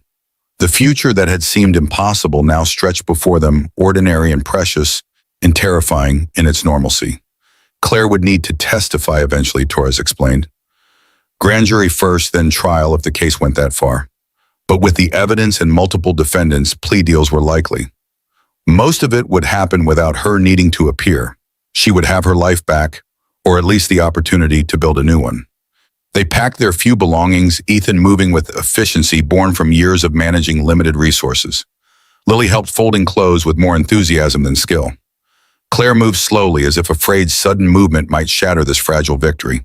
Within an hour, they were in a government vehicle being driven back toward the neighborhood they had fled days ago. The city looked different now. Brighter, less threatening, just buildings and streets rather than maze of danger. Ethan watched familiar landmarks pass, feeling something like home calling him back. The van stopped outside their building. Agent Torres handed Ethan a card with numbers to call if anything seemed wrong, reminded them surveillance would continue for another week, then left them standing on sidewalk with bags in hand and future uncertain, but finally their own. They climbed stairs to the 4th floor, Ethan's keys feeling strange in his hand after days without using them. The door opened onto their apartment untouched, exactly as they'd left it in panicked flight. Lily ran to her bed, throwing herself onto familiar blankets, hugging stuffed animals she'd been forced to leave behind. Claire stood in the doorway, hesitant as if entering how, without emergency, felt like trespass. Ethan gestured her inside him. You'll stay here tonight. Tomorrow we figure out next steps. But tonight you're safe. We all are. She entered slowly, closing the door behind her, and for the first time since appearing in his bathroom, her face relaxed into something approaching peace. The first morning back in the apartment, Ethan woke to the smell of coffee brewing, a luxury they hadn't indulged in for months. He found Claire in the kitchenette, fully dressed, hair damp from the shower, standing before the two-burner stove, with an expression that mixed determination and uncertainty. I bought groceries. Early this morning. The corner store opens at 6. I used money from the FBI's Witness Compensation Fund. They deposited it yesterday. Not much, but enough for basics. She gestured toward the counter where bags sat, unpacked contents visible. Eggs, real butter, fresh bread that hadn't been marked down, oranges that still carried the waxy shine of recent harvest. Ethan moved closer, his mind calculating, feeling the familiar anxiety of stretched budgets, then remembering that for once someone else had shouldered the burden. You didn't have to do that. I know, but I wanted to. You fed me for a week, let me return the favor. Her voice carried a firmness he hadn't heard before, the sound of someone reclaiming agency after days of being protected, sheltered, stripped of autonomy. He recognized the need beneath the gesture and nodded acceptance. Lily emerged moments later, her internal clock accurate despite location changes and stress. She saw the groceries, saw Claire cooking, and her face lit with uncomplicated joy. She climbed onto a chair, chin resting on folded arms, watching with the attention she usually reserved for cartoons. Are you making pancakes? Claire glanced at ingredients, improvising without recipe. Something like that. We'll call them pancakes and hope they cooperate. The meal that emerged 20 minutes later bore only passing resemblance to pancakes, too thick, slightly burned at edges. Sweetness coming from apples chopped and mixed into batter rather than syrup they didn't have. But they were hot and made with care, and when Lily took her first bite, she declared them the best pancakes ever, and Ethan couldn't dispute the claim. They ate together at the folding table, morning light filtering through windows that no longer needed curtains drawn. The absence of threat felt strange, like missing tooth the tongue kept probing. Ethan caught himself listening for knocks at the door, scanning the street through peripheral vision, waiting for the other shoe to drop despite Agent Torres's assurances. Claire cleared plates with practiced efficiency, then turned to face him, hands gripping the counter edge. I need to find a place to live. I can't stay here indefinitely. You've done enough. The statement was practical, obvious even, but it landed harder than Ethan expected. Over the past week, the three of them had formed something resembling family bonds forged in crisis that felt real despite their artificial origin. The thought of Claire leaving, of returning to the two-person unit he and Lily had been, created an emptiness he couldn't quite name. There's no rush. Take time to figure things out. The FBI compensation won't last long. Maybe 2 months if I'm careful. I need to find work, but who's going to hire me? Every background check will show that I was fired, accused of theft involved in a federal fraud case. I'm toxic. Her voice remained level, stating facts without self-pity, but Ethan heard the fear underneath. She had exposed criminals and been vindicated, but vindication didn't erase digital footprints or repair destroyed credit or convince employers that hiring her wouldn't bring complications. Give it a week. Let things settle. You testified, the arrests happened, the news cycle will move on. In a week, we'll have better perspective. Claire looked like she wanted to argue, but Lily's voice interrupted from where she sat, drawing at the table. You should stay with us. We have room. And Daddy needs help because he's always tired. The child's logic was irrefutable and embarrassing. Ethan felt heat rising in his cheeks, while Claire's expression shifted towards something that might have been amusement. Your daddy manages just fine, but he'd manage better with help. Mrs. Chen says it takes a village. Are you part of our village? The question hung in the air that suddenly felt charged with meaning beyond a 6-year-old's understanding. Claire's eyes found Ethan's, asking permission or offering escape, he couldn't determine which. Let's take it one day at a time, he said, finally answering both of them, committing to nothing while leaving everything possible. The morning progressed with Ethan making calls he had been avoiding. His supervisor at the delivery company answered on the 4th ring, voice curt with irritation that bloomed into something uglier when Ethan explained his absence. Family emergency doesn't cut it, Cole. You're supposed to call in, not disappear. I've got a business to run. Your route's been reassigned, I understand. I'm ready to come back.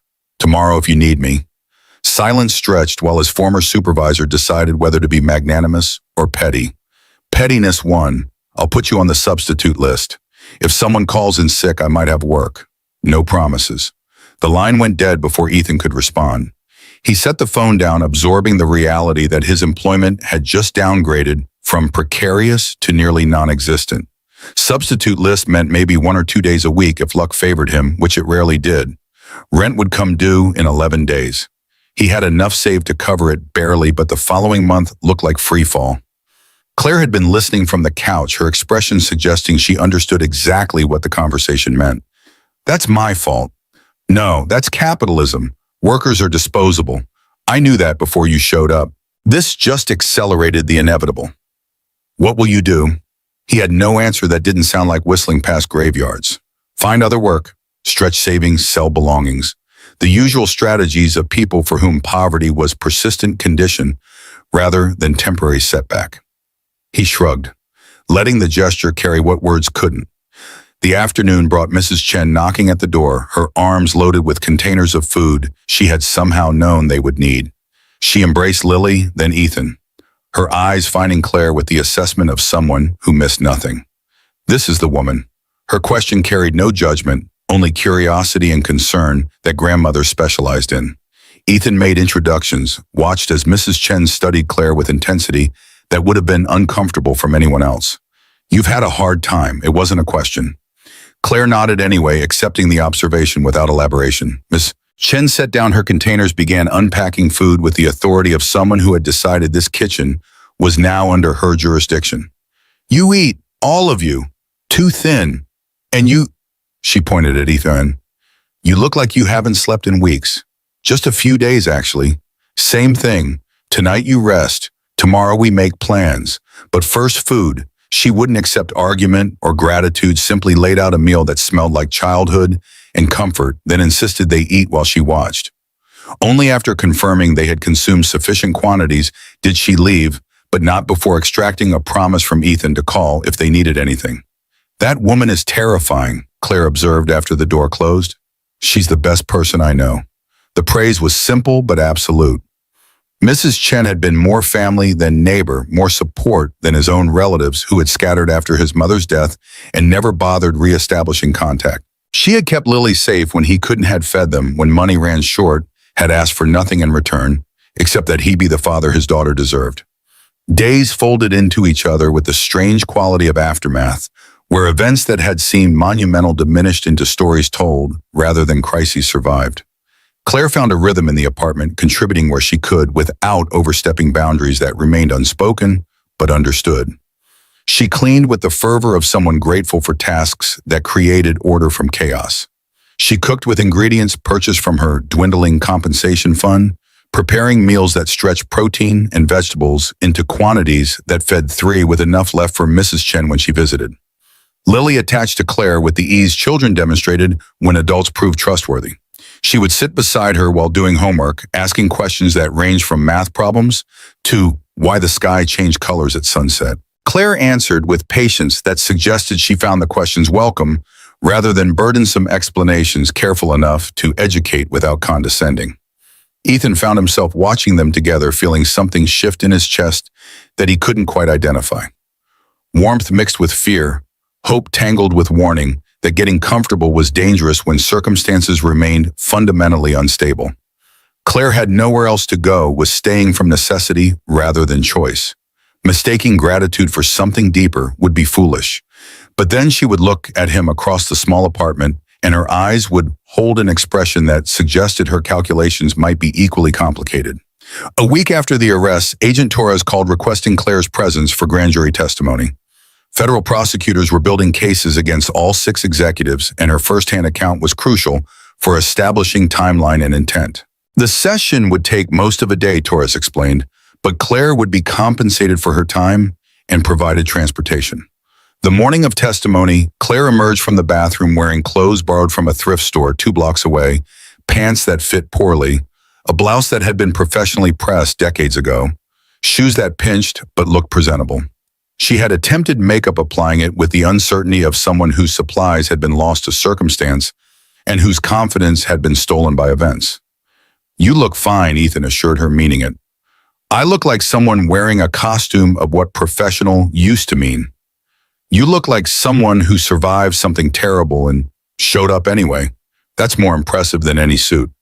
She smiled, the expression still fragile but increasingly frequent. He wanted to hug her, offer physical comfort to accompany words, but uncertainty about boundaries kept him motionless until she closed the distance herself, arms wrapping around his waist in an embrace that lasted longer than casual and felt like promise of something neither was ready to name. Then the FBI vehicle arrived and she left, and the apartment felt cavernous in her absence despite its actual size remaining unchanged. Ethan took Lily to school, returned home, and found himself unable to settle. He cleaned counters, organized possessions that didn't need organizing, checked his phone repeatedly for updates that hadn't arrived. The substitute list yielded no work calls. His savings account balance mocked him with its inadequacy. Rent was due in 4 days. He calculated and recalculated, trying to stretch money that refused to stretch, considering which bills could be delayed and which would result in service disconnection. By the time Claire returned that evening, exhaustion painted across her features, Ethan had worked himself into a state of anxious paralysis. She collapsed onto the futon, kicked off the borrowed shoes, and closed her eyes. "How did it go?" Her answer emerged after a long pause. They asked the same questions 17 different ways. Wanted every detail, every document, every conversation. "My throat hurts from talking, but the prosecutor seemed satisfied. Said my testimony was compelling." Whatever that means. It means you did what you needed to do. She opened her eyes, studying him with focus that made him want to look away. "You're worried about money." The observation was statement rather than question, accurate enough that denial felt pointless. He nodded, accepting that she had learned to read him in ways that bypassed words. "Rent's due Friday. I have enough, barely. But next month looks bad. The substitute list isn't generating work. I need to find something else, but delivery driving is what I know. And every company has more applicants than positions." Claire sat up, her exhaustion visibly warring with determination. The FBI compensation includes a stipend for housing assistance. For witnesses who lost their homes because of testimony. "I didn't apply because I was staying here, but I could. It would cover my share of rent for 6 months while I look for work. We could split on, make this arrangement official instead of temporary." The proposal landed with weight that transcended financial logistics. Splitting rent meant commitment, meant planning for shared future rather than limping through shared present. It meant acknowledging that whatever was happening between them had substance beyond crisis-induced proximity. "You'd want that. To stay here officially, where else would I go? I have no family, no friends, no prospects." But more than that, she paused, choosing words carefully. "I want to stay. With you and Lily, if you'll have me."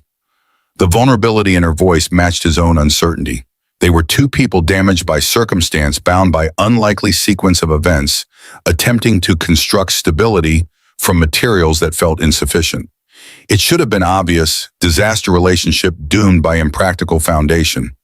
But Lily adored her, and Ethan found her presence had become essential in ways that transcended logistics. She made coffee the way he liked it without being told. She knew when he needed silence and when he needed conversation. She looked at Lily with genuine affection that wasn't performance for his benefit.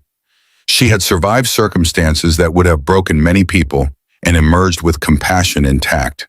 He crossed the small distance between them, sat beside her on the futon that had hosted so many difficult conversations, and took her hand. "I'd like that, us figuring this out together, whatever this becomes." Relief flooded her face, followed by something that looked like hope, finally permitted to exist without immediate contradiction. She leaned against him, her weight familiar and welcome, and they sat in silence that felt less like absence of words and more like understanding that exceeded language. That weekend, they rearranged the apartment with the seriousness of people claiming spaces as theirs rather than his. Lily's bed moved to create more distinct separation. Claire's belongings still fitting in a single bag, but growing as she slowly acquired necessities found designated locations. The bathroom accommodated a second toothbrush hairbrush, the modest cosmetics she purchased with FBI funds. Mrs. Chen visited, assessed the changes with eyes that missed nothing, and nodded approval.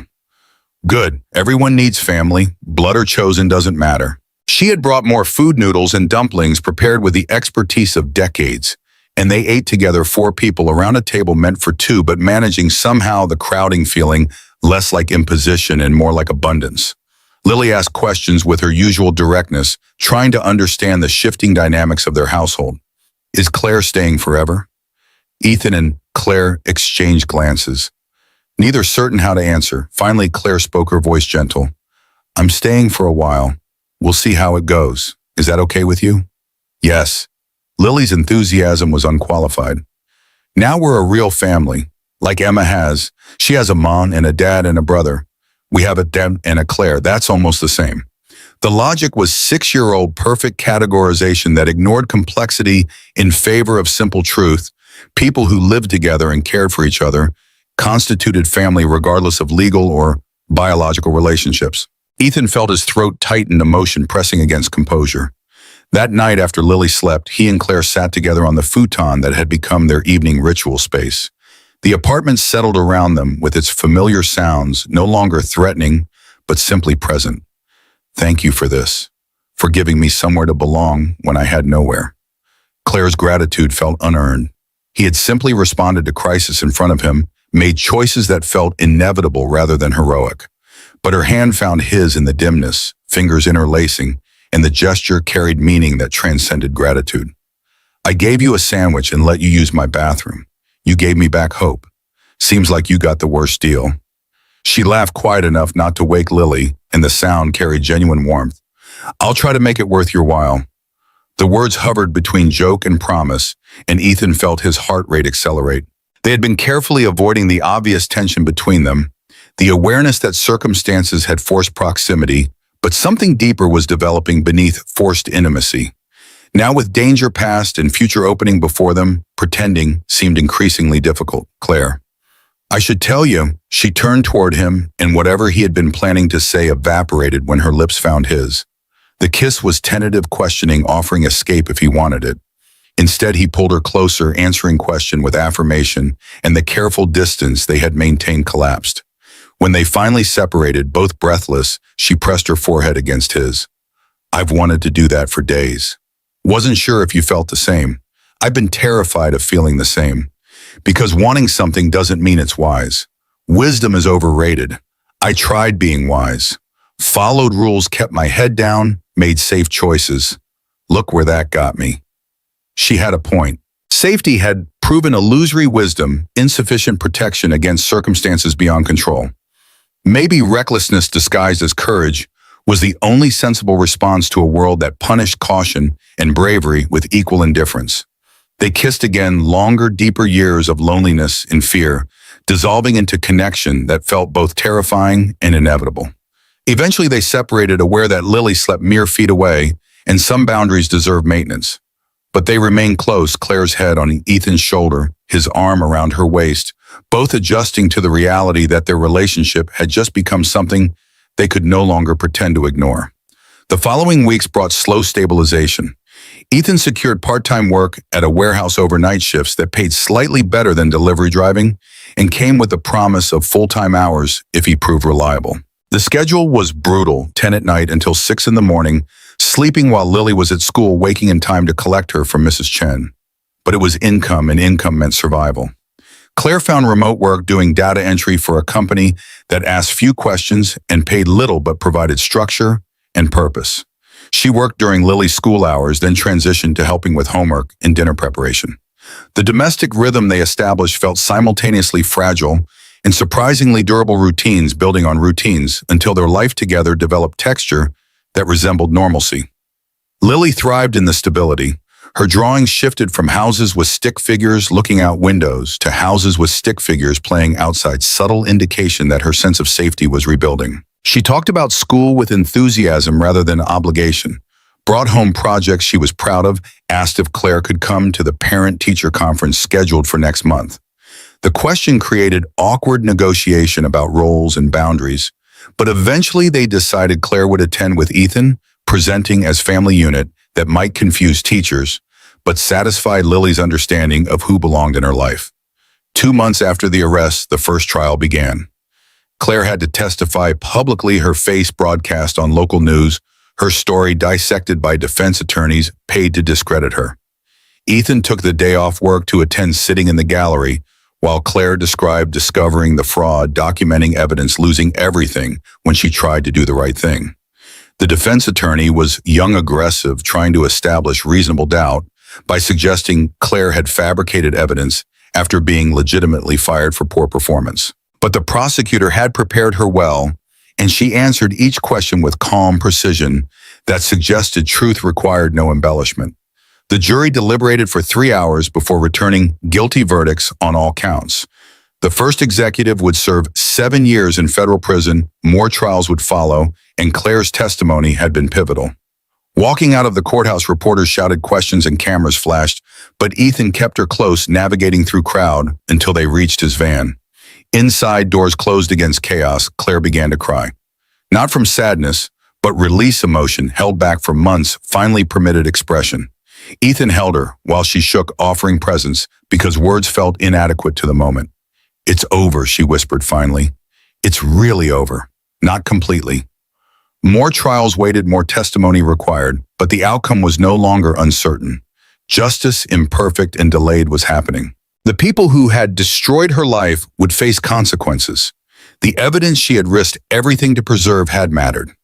That evening, they celebrated with pizza ordered from the place that offered Tuesday specials, soda instead of water cookies from the bakery that Lily loved.